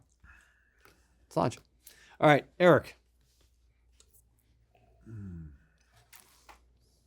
Okay. All right. The restoration of the monarchy after Cromwell and those damn Puritans were defeated. God save the king. All right. Colton Cunningham has a technical fashion question. With tartan trews or trousers, should you wear kilt-length jackets or Saxon-length jackets? That's a easy one. Yes. We have opinions about this. Tartan trews or trousers, not the same thing. Not the same thing. Would you wear Saxon, like longer, like regular suit jacket, or a kilt length jacket, shorter in the body, regular length on the sleeves? With one, the other with the other. So when you're talking trews, those are high waisted, generally, fishtail. There can be fishtail back, but high waisted. You would wear those with kilt jackets. So either Braemar, Argyle, Prince Charlie, something like that. For tartan trousers, it just means pants. So if you're wearing a pair of pants, I would not wear it with a high-waisted Prince Charlie jacket and coatee. Nope. Or coatee and vest and that kind of thing, or waistcoat. I would wear, a regular suit jacket with that. I will get on my soapbox now for a second. When the thing that I've noticed about trews, high-waisted trews, they look better on skinny guys, not nearly as good on bigger waisted guys. So when my waist was a 42, 43 inch waist, we had a photo shoot at Kimberton Inn where I had on the German Heritage trews. I hated them as soon as I put them on. I was like, oh, I need a pair of trews. And I got them for the photo shoot. I wore them for the photo shoot. Hated how they looked in the photos. Hated them there as I was wearing them looking in the mirror. Yep. And said, nope, this is done. As soon as the photo shoot's over, I put them on the rack in the store. I do not want them at that size. So bigger guys it is very, very difficult for a big guy to look good, one man's opinion, in trews with a shorter jacket. Tartan trousers, whole different story. Tartan trousers, anybody can wear a pair of tartan trousers. They don't need to go up as high. So tartan trousers, sky's the limit. Have at it. Yeah, I'm going to step off the soapbox now. Eric, thoughts? I agree. I always say that basically trews are basically a survival from a period of time from the Napoleonic age, and cavalry uniforms up through like the 1850s when there were very, very tight fishtail trousers that were gentlemen's wear. I think that's correct, Mac. And they tend not to look great on a lot of guys. I mean, I always say, Victorian person I am, you look like Tweedledee and Tweedledum with them on. I'm not joking. I myself have worn tartan trousers with a kind of a more of a fogey 1940s kind of a vibe that I did once. And we do have pictorial evidence of that. So yeah, much, much, much more forgiving. And yeah, if you're going to dress formal, I would definitely do that or go with the kilt. If you want to have formal Highland wear, don't do the trews. Seriously. But I wouldn't wear tartan trousers for formal. I've seen it for wedding stuff, like contemporary wedding stuff with contemporary, sure. Yeah. It's with a matching pocket square and yeah. It's you're on your yacht in the Hamptons, kind of thing, but it's not formal in my mind. Tartan trews would be formal, but again, bigger guys, not as flattering. Yep. Yeah. So basically, yeah. Yep. Don't do it. Hope that helps. Mr. Mack. All right. So we have Maddie asking, is there a difference between classic Highland wear as worn in the 1920s to 1950s and contemporary Highland wear? For example, dress shirts with concealed button plackets and gillybrogues appeared in about the mid-1950s. Even if you look at pictures in old catalogs, you'll notice that shirts worn for formal dress have studs. They don't always dress sporrans in contemporary definitions, so they don't always wear the dress sporrans in there. Correct. So is there a difference between contemporary there and or formal there and dressy there and contemporary now? Yeah. Fashions change. With Highland wear, fashion evolves much slower. It is always pulling from tradition, and it always should pull from tradition. It should always have those stalwarts, the standard bearers, who say, no, this is how it was done. But it still needs to evolve over time. So there's always going to be a contingent of people who like the more 1920s, 1950s look of Highland wear and enjoy that and keep it there. And there should be some people to continue doing that, but kids are not necessarily going to want to look like that or look Victorian. They're going to want to look a little bit more contemporary. As they age, they may find an appreciation for some older things and find some appreciation for some antique items from the Victorian era, from the 1920s, 1930s. And that's cool as well in a different way. You don't have to be one or the other. You can do, one for this occasion, one for that occasion. Eric, thoughts? No notes. None. Yeah. I mean, we've said before that basically you have a certain very solid column of traditional Highland dress as the national dress of Scotland, which is very, very rooted in like the 1920s and 1940s. Hasn't changed much at all since then. But then people tweak it all the time. Like you made the point about the placket covered, the placket shirt versus studs. Yeah, little things like that come and go, but the basic lines and the basic cuts are pretty set in stone at this point, I think. So, no real. Your observation is correct. I would. Is there stuff that should change, or is there anything that's radically changed since then? I don't know. I would point out that there are things that things go through fashion changes and things evolve over time slowly in Highland wear, but there are things that will be accepted, generally speaking, into Highland wear, and things that will just be a flash in the pan. For instance, love them or hate them, Highland shirts. Love them or hate them, gillybrogues. Love them or hate them, as you indicated, the button or the plackets on the hiding the studs or hiding the buttons on a shirt. All of those things, one man's opinion, have kind of stood the test of time, and they're kind of become part of Highland wear, whether you want to wear them or not, immaterial. They are, generally speaking, accepted. Now, going a different direction, let's say solid black kilts, or the shadow tartans. Yeah, less accepted. They were a little bit more of a flash in the pan. Trendy. Black metal finishes as opposed to chrome or antique, like the black metal finish. Again, trendy for a very, very brief period, but things have moved beyond it. So there are things within Highland wear that will kind of get bolted on, or the general zeitgeist is, that one's actually okay. That's a pretty good idea. Let's include that into what is the uniform, so to speak. And then there's other things that it's like, yeah, it's cool. And it feels dated now. Forget it. Cool Let's move beyond it now. Mm-hmm. Indeed. Mm-hmm. Yep. So, yes, I think the placketed buttons, definitely here to stay. Gillybrogues, here to stay. But other things, a little bit more of a flash in the pan. I have to confess, I don't really like gillybrogues much. Yeah. They're okay, but... You know what I hate? Bucklebrogues. Let them die in rotten hell. You've never said that before. No. Wow. Breaking news. I wish you would tell me these things. I don't like bucklebrogues. No. Okay. Eric. It's my turn. Yes. Who knew X508? If that is your real name. Says, you've told us before what happens to the colors of red, green, blue, and yellow with each tartan color palette. how it changes. I would love to know what happens to colors like purple, black, and brown. So more unusual, shall we say, primary colors. What happens when you change from the modern color palette to the other palettes? Sure. So tartans, clan tartans, let's start a little bit more basic. Clan tartans have color palettes. So ancient, modern, weathered, and muted are, generally speaking, the 4 accepted, air quotes, color palettes.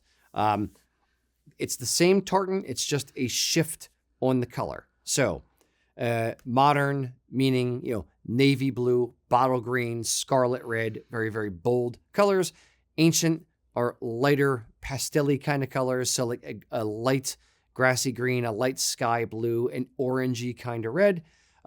Muted are an olive green, a stormy sky blue, a blood red. A little more jewel tone. A little more jewel tone, exactly.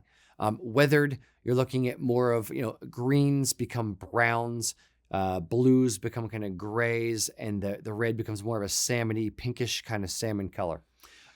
So it's the same tartan. If it's McDonald, modern McDonald, ancient McDonald, weathered, it's all the same thread count. It's all the same tartan. It's just a color shift of the palette. In the same way, a Jeep Wrangler in blue is the same as a Jeep Wrangler in green or red. It's just a different color.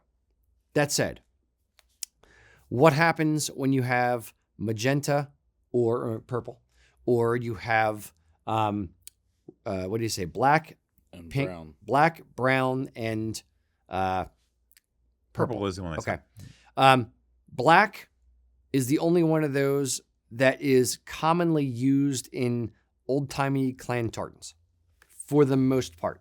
Clan tartans don't have, generally speaking, a lot of purple or a lot of brown as a standard recorded in the tartan register thing. They do have black. So black in ancient, black in muted, black in modern is pretty much black. The only time black changes from black is in weathered. The mills tend to do charcoal versus black to sort of like make it a little bit more earthy, like it's been aged out in the sun over time. There are only 2 tartans I can think of that have purple or magenta kind of colors on them. Mac, maybe you can think of some as well. The 2 that came to mind were Baird and Kennedy. I said Kennedy is what came to my head. Yeah. So when you look up Kennedy modern or Kennedy ancient or Kennedy muted or Baird ancient, modern, muted, they have like a magenta purpley kind of color in it. That's the only 2 that came to mind that have any kind of purple as a clan tartan. Yeah. Now, when you move to weathered, which is, again, a construct of the mill, it is a way to sell more tartan. Kennedy, Lochcarron's the only mill that does Kennedy in a weathered color palette. They changed from magenta to like a pink kind of color. I don't think they do a Baird weathered. So Max over there furiously looking for other tartans. I'm looking. So generally speaking, clan tartans don't use a lot of purple or brown as a base color in the clan tartan. Now, contemporary tartans do. So whether it's like, the Noble Stag tartan or American Dream or tartans that are, or Scotland Forever, things like that, start with a tartan and color symbolism for a reason. So I'll use Scotland or Lochcarron's Scotland Forever tartan. They do it. That is a purple tartan. And when they changed it to Scotland Forever Antique, then they changed it to like gray and other colors. They kind of play with it, but it is very, very much just what looks good and will sell. There's no reason, there's no law, there's no rule that they have to, if they change it to antique, they must change the purple to a mauve or the purple to this shade of turquoise or this shade of purple from that shade of purple. Nope. At this point, it's just what looks good. The whole reason for the color shift from what we now call modern to ancient to muted to weathered was just to give people more options for their clan tartans. Originally, it was whatever the mill decided was the green, the blue, the red. That's what they offered for MacDonald, for Stewart, for Campbell, for Farquharson, whatever. And then as the mill in the early 1900s, 1920s started saying, like, hey, let's play around with the colors. And we're going to do an ancient version to the modern, or the modern version to the ancient. And they start playing with the color palettes and alkaline dyes and things like that. That's when things started to evolve. So yeah, it's not, there's no hard and fast rules. It's evolution. That's all this is. It's the mills playing with clan tartans and then giving you more option within the clan tartans. When the mills have realized that they've kind of, to some degree, satiated market with clan tartans, then cool, let's design new tartans and fashion tartans. Tartans around Scotland, tartans around regions, tartans around just ideas or concepts or just fun stuff that we're just going to design a pretty thing and then give it a name. So there's no rule that you have to follow a certain set thing or set pattern. Eric. What? Yes. Yeah, I can't really add to that. I think that's basically it. The modern ancient blah blah blah palettes are kind of obsolete. I think the art form has evolved so rapidly in the past 30 years or so that you couldn't possibly come up with all the variety that you have if you didn't just kind of ignore that and go with different colors and stuff and just mix it up and break those rules, because they were never really rules to begin with, like you said. So yeah, that's why. Yeah. Like and companies no notes, can really. And companies can play with it. Like we did our Nordic Heritage tartan. We had color symbolism in all of the colors that Eric and I designed with the Nordic Heritage tartan. And eventually I just kind of played around with it and I was just like, you know what? What would this look like if it was a weathered color palette? So we designed something and did a custom run of Nordic Heritage in weathered, but there's not the same gravitas to the color meanings that we put into the original thing. Yeah. It's just kind of, You lose all that. we wanted to play with it and see what it would look like with more, grays and browns than blues and marled grays. Yeah. So yeah, It's true. excellent. Cheers. All right. Was that you or Eric, or you or Mac? That was me. Okay. Mac. All right, so we got a fun little one here for Rocky. Uh-oh. That I'm going to take a break then. This will test his Disney knowledge. Oh, no. I have none. So we have Colton asking. He says his wife is watching for the very first time, and her question is: they're going to Disney Dapper Day and wanting to represent some characters. He will have on the Appalachian folklore. Then, what Disney character should he represent? So you're Disney bounding. Yes. Okay. So it's like, For Appalachian folklore, Yes. Glomgold. I would say Scrooge McDuck's nemesis. Didn't he have a brownish kind of tartan? A brown with green lines? Yeah, I think it I was. think the, it the, I the think it peanuts was. over here are saying yes. Yeah. I know what somebody at the end of the table would say. Okay. What's that? Well, the Shrek would definitely come up at the far end of the table. Here. Okay. Yeah. That's a Disney. Yeah. Oh, sorry, I'm getting corrected. Yeah. Well, corporate Yes. wise, Yeah. I think it Yes. All is right, now. Mac. What are yours? See, I would go to Robin Hood. Okay. Okay. Or Little Sherwood John. Forest. Yeah. But did they wear like? Are we specifying a Disney character that wore a kilt? Not wear a kilt, just but just in general? just the vibe. Yeah, the vibe. Got it. Okay. Then Robin Hood. Fine. I like that idea for Appalachian. So wait, this has to be the Appalachian tartan? He's wearing the wearing it, Appalachian. So he's Yeah. trying to figure out what character to emulate. Yes. Okay. Yeah, I would say Robin Hood definitely goes well. Boba Fett or Greedo, because now Disney owns Star Wars. Okay. Full Very good. disclosure, I really don't care about Disney. I'm not a Disney person, Yeah, so I'm talking Yeah. out of my hat. me neither. I've told my kid that Disney, when your friends say that they've gone to Disney, they're lying. Disneyland doesn't actually exist. As a parent, I do not want to go to Disney. I remember when I was 11 or 12 and my brother was 9 or 10, my parents took me to Disneyland. I was not a Disney kid. I enjoyed DuckTales, but that was about it. Woohoo. Yeah, woohoo. Yes, indeed. And my parents took me to Disneyland. And I remember specifically, vividly, wanting to go to the arcade in the hotel with my brother and my father being livid. And like, I spent all this money to get, I'm like, well, dude, you brought us to Disneyland and we hate Disneyland. We wanted to go on Space Mountain because it was a roller coaster. And that was it. Like Space Mountain and the arcade. Hard stop.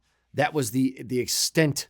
Well, I like seeing MGM and Planet EO or whatever that thing, the Michael Jackson movie thing. That was fun. But outside of that, zero interest in Disney. Zero. I'm sorry, I've outed myself as a Disney hater. But yeah, that's Would how I feel about Appalachian it. Folklore work for the brave characters a little bit? Yeah, we've got Yeah. that in the comments the here. green, Yeah. green, that'd probably work okay. But there are a lot of blues in the movie Brave. So yeah, I okay. always think of green. I think of the main characters, red hair. Yeah. But So I hope that helped. Not at all. Don't want to Probably talk hate about us now. Disney anymore. I'm sorry. I've ruined her first time watching the show. Yep.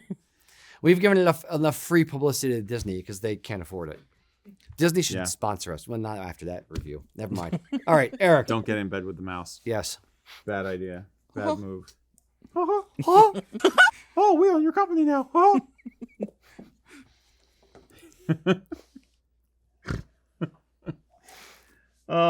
David Nyer says, talk about your fondest memory of being kilted, a special concert, a wedding, a day when you found confidence in being as awesome as you want to be. And related to that, what is your preferred way to wear the kilt? To the nines with a PC, or rough and tumble with a t-shirt, or something in between? So your fondest memory of wearing the kilt. At the time, that was really cool, and wearing the kilt. Yes. Mr. Rager, the court will now listen. I would say a fond memory of wearing the kilt. I think the easy answer is wedding. I knew it. Yeah, But- of course you're going to go there. But I think it's a false positive. I think like when I got married, I remember all of our wedding photos. I look good in the wedding photos. I look confident. I look like borderline cocky in the wedding photos. It's kind of default state sometimes, but no, I felt more confident than I normally do. But I think that's just less to do with the kilt and more to do with my emotion on the day. So I think it's almost not a cop-out answer, but it's too easy of an answer. The first times wearing the kilt, you still get that thrill of like the first few times, 8, 5, 6, 10 times you wear the kilt, you have that like, ooh, this is different, this is fun. Like you have that excitement in it. So I would have to say like thinking like in the fullness of time, to quote a friend of mine, what is the, outside of the first few times wearing the kilt and the wedding, what is the time where you're like, yeah, I feel good? No. I would say the first time giving a speech for the St. Andrews Society. Oh, okay. I would say like Okay. I felt of import. I felt, I'm up in front of a group of people who want to hear what I have to say. I'm on display, so to speak. So I had to, dress to the nines for that, feeling like I needed to look my best on the day. So I would say that would be my first one. Okay. Yeah. Okay. Eric. Oddly enough, I tend to prefer dressing up more with kilts nowadays. But back in the day, many, many moons ago, just random memory that came to my mind when I was thinking about the question was there was a festival here in this area called the Firebird Festival. And once upon a time, before it got too big and people got too worried about safety, when they burned this big giant effigy of a bird, people they have a drum circle and stuff, and people would start dancing around it, and really close to it, like sparks falling on you and stuff. And I remember like the first time I ever went to that, I was kilted and had my family, and I have a vivid memory of being one of the few kilted people present because it's in December, and I'm just grooving, dancing around this burning giant phoenix bird. Half the time with my daughter on my shoulders doing that thing, and just like felt so primal in that moment, just like, like you'd expect from a dark Yuletide kind of joyous festival, and just that moment of like being really present. And I remember looking over and seeing finally there was like one other guy in a kilt, and just kind of we clocked each other, just like, yeah, brother, Yeah. And so that was a good memory. I really enjoyed that then. It's such I do it so often. It's hard for me to pick out moments. Yeah. I'm thinking. I've attended weddings in a kilt. I was not kilted at my own wedding. Yeah, but it doesn't give me like superpowers like that. No. For me, it kind of comes from within. I would say the other. I'll do the awe thing again. The when Liam started working here over the summer for his first summer job and doing some social media stuff with him. Was it the wrong time? So I would say like now as father, I would say going into that mode of seeing him wearing the stuff and enjoying the thing and having fun with it as well. Yeah. That's the I get that. Gets you in the memories. Mm-hmm. Mac, do you have any particular? I think, like you said, you can't obviously the wedding you can't pick. Like, yeah, I don't know. I like even going back to as soon as last weekend, meeting a gig when he came up to us. He was a gentleman that from North Carolina. Tim. Oh, Tim. Yeah. Yeah. He came up and telling me a story about him sitting there in the hospital, and he suffered a stroke, and he did inform me that he was not having one at that point, which did bring a chuckle. But just hearing his story and what just watching us on this little platform did for him and his confidence and his just to get his mind off of what was going on, like that put a different perspective on things. Mm-hmm. Yeah. I will say Mm. it's not me wearing the kilt, but I'm usually kilted when I hear the stories. Yes. Is hearing other people's stories of what it means to them and what we do in making their kilts for them, in letting them express their heritage, in hearing our little, ramblings and rants here on this. That probably meant more to me and in meeting Gig agree. in the store. Yeah. Gig is a super nice guy. Oh, amazing. His wife drove him up here from North Carolina. He suffered a stroke. He loves watching the show. So a Gig, if you're watching, howdy. And it was like weirdly emotional. Him, coming to the store and seeing where everything was made and getting to meet us and talk to the people. And like that, like he got emotional, which got me emotional. That I don't think I've ever been like choked up meeting someone telling me their story before. Yeah. In the same way I got choked up with Gig. So, dude, Gig's an awesome guy. I like Gig. Yeah, that's not about a moment when you were wearing a kilt and it was kilt related per se, but it's absolutely about what we do here. I think it's about the bond Connection. that the culture, Yeah. the culture, and the decision to do it brings to you. I mean, the fact that you've committed to being part of this brotherhood. It's a bigger gestalt. and helping others. And helping others, within that sphere, It's like the connections you make with it are more important than Yeah. Totally get it. I'm stealing Totally your agree. answer, Mac. Yeah, thanks, Mac. I'm stealing Mac's answer too. It's one of those. As soon as I got home and was talking to my wife about the event, like that was the story I had to tell. Mm-hmm. Yep. Mm-hmm. Indeed. Okay. Yeah. All right. Good question. Mhm. Was that you or Mac? That was mine. Yep. You, Mac. You all right over there? Children. All right, so we have Andrew. He's actually watching us from South Africa. So he's I know this is been asked for, but he's just got a old fur I can speak. Yes. An old fur day sporran, and the leather is incredibly tough. Any ideas or suggestions to help soften that leather? Old how fur. old? And that's old. Are we talking Day desiccated? And is You said the fur is tough, or no? The leather is incredibly tough. It's Is this fur. Is it an antique or? I'm gonna guess it's it's old, If so. it's old, so I would use all of this. I would say, full disclaimer, I have no idea what I'm talking about. Sure, But- you have all that. I would say get a good quality leather conditioner and start on the. Here's where I would start on the.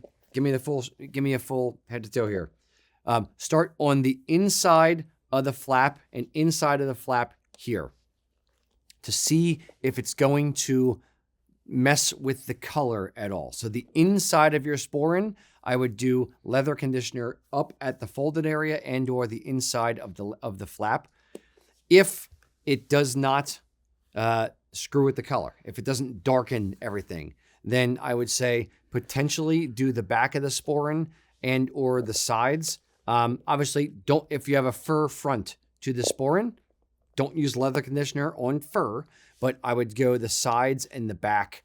But I would start with the inside, and then my only concern is with the leather conditioner would do rubbing against the front of his kilt. That would be my only concern. Oh yeah, that's a good point. Yeah. Ugh. Yeah. You get that. Yeah, that could be. Ugh. So Now, I think if the leather is really really dry, it's going to absorb a lot of it, and it may not be an issue.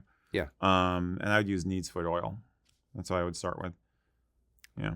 there's leather conditioner, like there's leather honey is one product I've used. That's a good one. So there's other things other than needs foot oil which soften it and make it more pliable.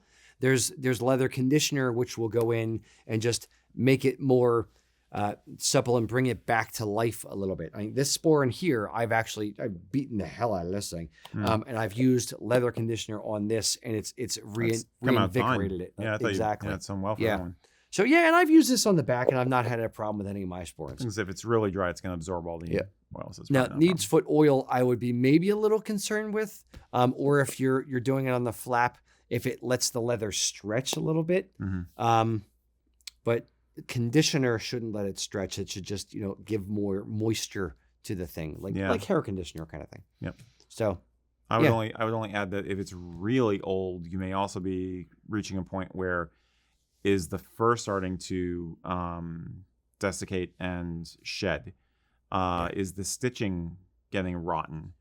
I'd be very worried about that, and you may be at a point where if you're emotionally attached to it, maybe you keep it for the sentimental value, but maybe it's not worth trying to keep it going for daily wear or even occasional wear if those other things are happening. I mean, that stuff's going to break down. I would look for stress points, see if there is any damage to the stitching or anything like that. Mac, you look like you were gonna. No, I agree with the stitching could be that could be a serious concern. Yeah. All of a sudden you just bloop. Yeah, exactly. Falls apart. Seriously. Mm-hmm. maybe for maybe if it's an older sporran, maybe you retire it and or wear it. If you have, let's say your grandfather's kilt, maybe you do a shadow box thing with an old kilt and your old sporran. Yeah. Maybe you just kind of relegate it to only super special occasions, not daily wear kind of thing. Maybe you purchase a new and or similar sporran from USAKilts.com. Had to do it. No, but or you have a custom made sporran to look like the old sporran. Yeah. People do that. Yeah, People do exactly. that. Maybe you do something. Who did that? Yeah, who did Rebagging. that? Not Mac. Maybe you do something a little like that to kind of pay homage to it and have something new or old that's new again. Right. Without wrecking your original one and give it brand new life by having a brand new sporran. Mm-hmm. Yeah, if you really like the style, maybe you can find something similar or have it made similar. Maybe. Yeah. Good luck. Yes. Hope that helps. All right, Eric. We'll do one more from you, and we'll see if we have time for one more from Mac. Out to Pastor mentioned that they're getting really into their Irish heritage, and they found their family is from the Ulster region, specifically South Derry and East Tyrone. So they're going to put together just one kilt wearing outfit. What do we suggest as the necessary components to go with an Ulster kilt? if you're only going to have one outfit. So what do you do if you're only going to have one kilt, one kilted outfit Okay. to go So- around that kilt? Full head to toe. Yeah. I would do this. I would start with a I'm going to expand his scope a tiny bit. Full kilted outfit and maybe duplicate a couple things. The kilt is beautiful as a garment in the fact that it is the most versatile garment that you will ever own. You can wear an 8-yard, a full 8-yard traditional kilt to a wedding, and you can wear it to a Celtic festival or the pub. It is a very, very versatile thing. So I would start formal and say, okay, what is the most formal that I am going to be in this? Is that a Prince Charlie jacket and vest because I'm going to go to black tie events? Or, and no, I'm not that hoity-toity. I would only do like a nice day at church. Okay, fine. If it's going to be a nice day at church or it's going to be a wedding as a guest, then maybe a tweed jacket and vest. But I would think, what is the dressiest you want to be and build that outfit first. Once you have that outfit kind of sussed out, then I would add to it. So, because it's going to add versatility. So if you're wearing let's go full formal.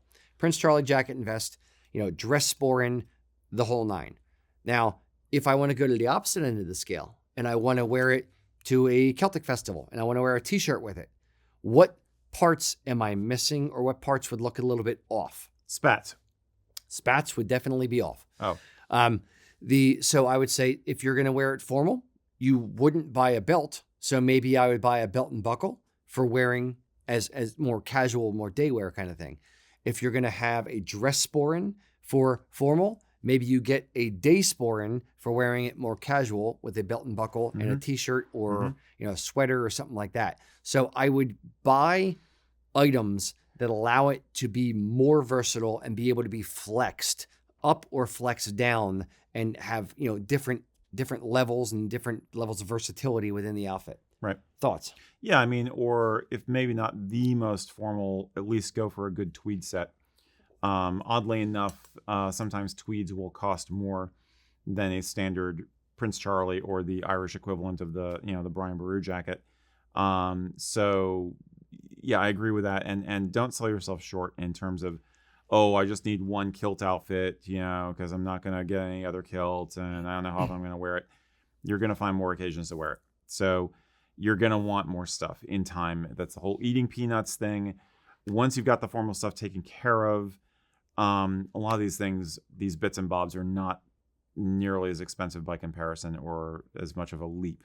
Mm-hmm. So yeah, just take it one thing at a time. Yeah, you can absolutely bolt on later on. Yeah, exactly. Bolt on. Start Bolt with on. the That's highest a good end expression for it. and then bolt on later. But to your point about the tweed jacket and vest, if I'm just going to have the Prince Charlie for full formal, but I still want something that's like a nice churchy kind of outfit or whatever, maybe you just do a tweed vest.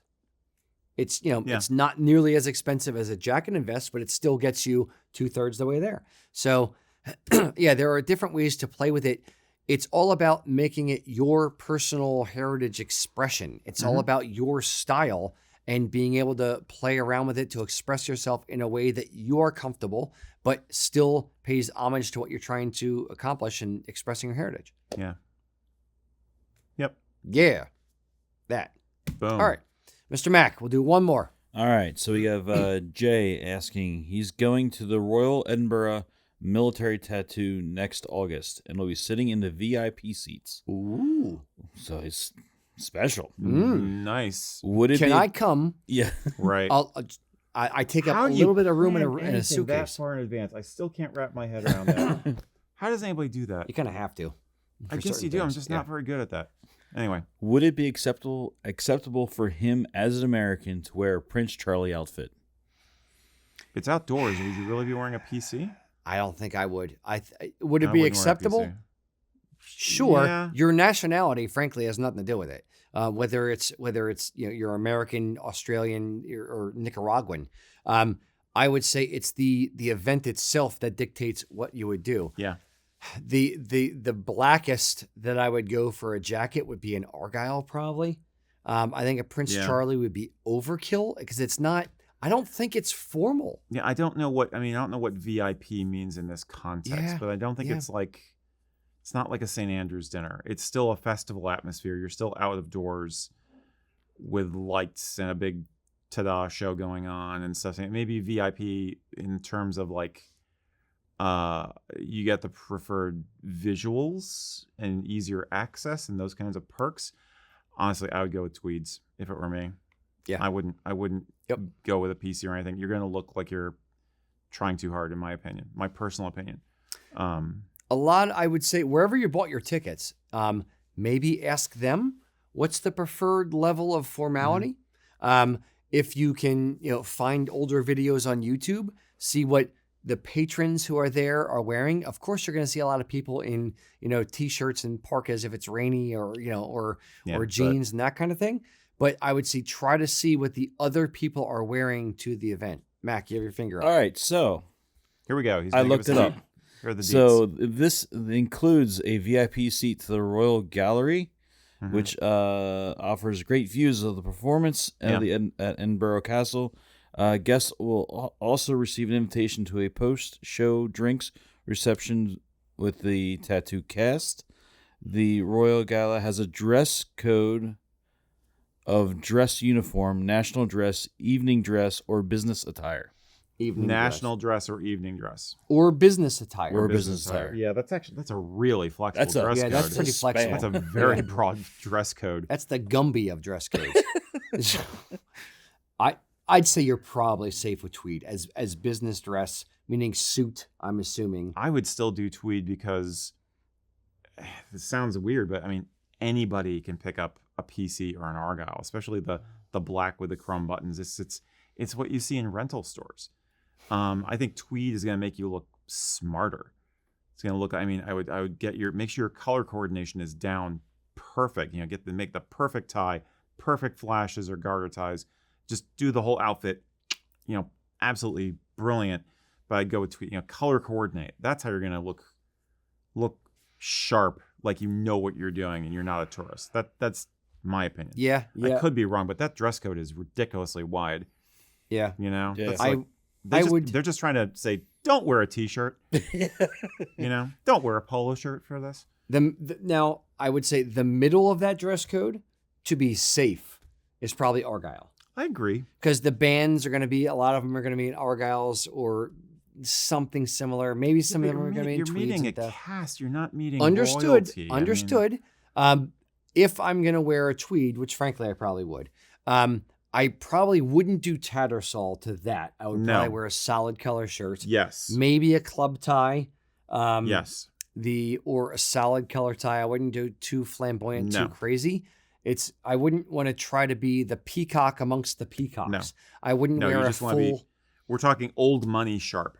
Yes, I wouldn't very wear sharp. The details are just dress like His Royal Majesty. Okay, look at all the pictures of Charles and emulate how he dresses to a fancier event, not a games. Yeah, there's a difference between how Charles would dress to a Highland Games versus how he would dress to a tattoo or to a full event. I don't know. I mean, it feels middle. Yeah, the Edinburgh tattoo is such a big tourist event. It's hard for me to imagine it as being. But this isn't that event. It's the after party with the cast. I was wondering if there was a reception, if there was a dinner. So you gotta bump it up. You know what? I found interesting, and I try not to reference previous questions when we do these because we clip them. But the person who wanted to come up with an ideal first full outfit, I was going to say, rather than doing the PC like that, I would go for an Argyle with either antique or black buttons, because I think the chrome is really on the nose and is so bog standard that frankly I'm bored with it, and it looks for a lot of people it screams rental. But the black is more flexible, the antique is more flexible. I would maybe consider that for this occasion. Okay, you know what I mean? It fits the bill for a little more formal than a tweed, but it's not over too much. It's not, and it's not cliche. Yeah. I'm trying to thread the needle between being classy and not looking cliche. I think if you have to err one way or the other, I would err a little bit more on tradition than personal expression. Well, for yeah, this we're both particular saying event. that. Yeah. It's like- Changing the button color, yeah, that's fine. Yeah, but that's If it's a simple thing. Yes, but if you said like, well, I would want to wear, my tartan jacket and a vest to match my kilt. Nope, too much. No, of It's course over not. the top. Of course not. Yeah. Yeah. You're at that point. You're in the look at me kind of. And thing. you don't wear you shouldn't wear tattersall in the evening. Yeah. So Fair. yeah, definitely no. I just love tattersall. I know you do, I know it's but chef's it's kiss. fascinating. I would see if you can find photos that people have posted of their experiences at this event. Yeah. Look on Facebook, look on Instagram, and see if people have taken pictures of how they and their friends and the people they saw at this exact event have dressed in the past and use that as a bellwether. Yep. Agreed. All right. Question of the day. Bring that back up on the screen here. So we have the question of the day, which Kristen is furiously, frantically trying to find. How do you maintain enthusiasm for your heritage and Highland dress? Mac, what are some of the comments we've gotten from the peanut gallery? out there? Okay. How do I maintain my enthusiasm? I don't stress it. If I can't wear it, I love to wear kilts more often, but sometimes they just don't work. Even Jamie Fraser didn't wear a kilt 24/7. That turncoat. He's also fictional. There's that. It's another one. My enthusiasm is presently fueled by saving for tartan products and kilts, and then waiting for orders. That's the right answer. When I'm My son's college fund thanks you. maintain my enthusiasm in my heritage through cooking. Incorporate traditional Scottish like dishes into our holiday celebrations. Okay. Music would be another great one. Yeah. Yeah, that was music yeah. is another good. one, I like the food because Yeah. we're talking about if you're feeling depressed or down. I mean, comfort foods. Yeah. and traditional foods. Yeah, I like that a lot. Or music or seeing bands to help, get yourself out of it a little bit. Get out Okay. of funk that way. Mm-hmm. Any others, Mac? This is maintaining the wearing kilts for social occasions, not just every day. So using it for the special things. Yeah. Mm-hmm. Okay. Mm-hmm. Fair. Very good. Those are all Very good. good. Excellent. Very good. Cool. If you have any more thoughts, leave them in the comments. Thank you, boys and girls, for joining us. And until next time, Slanjava. Slanjava. Looks like a German hand grenade now. Der Fliegerwuschen, Buschen Bumper.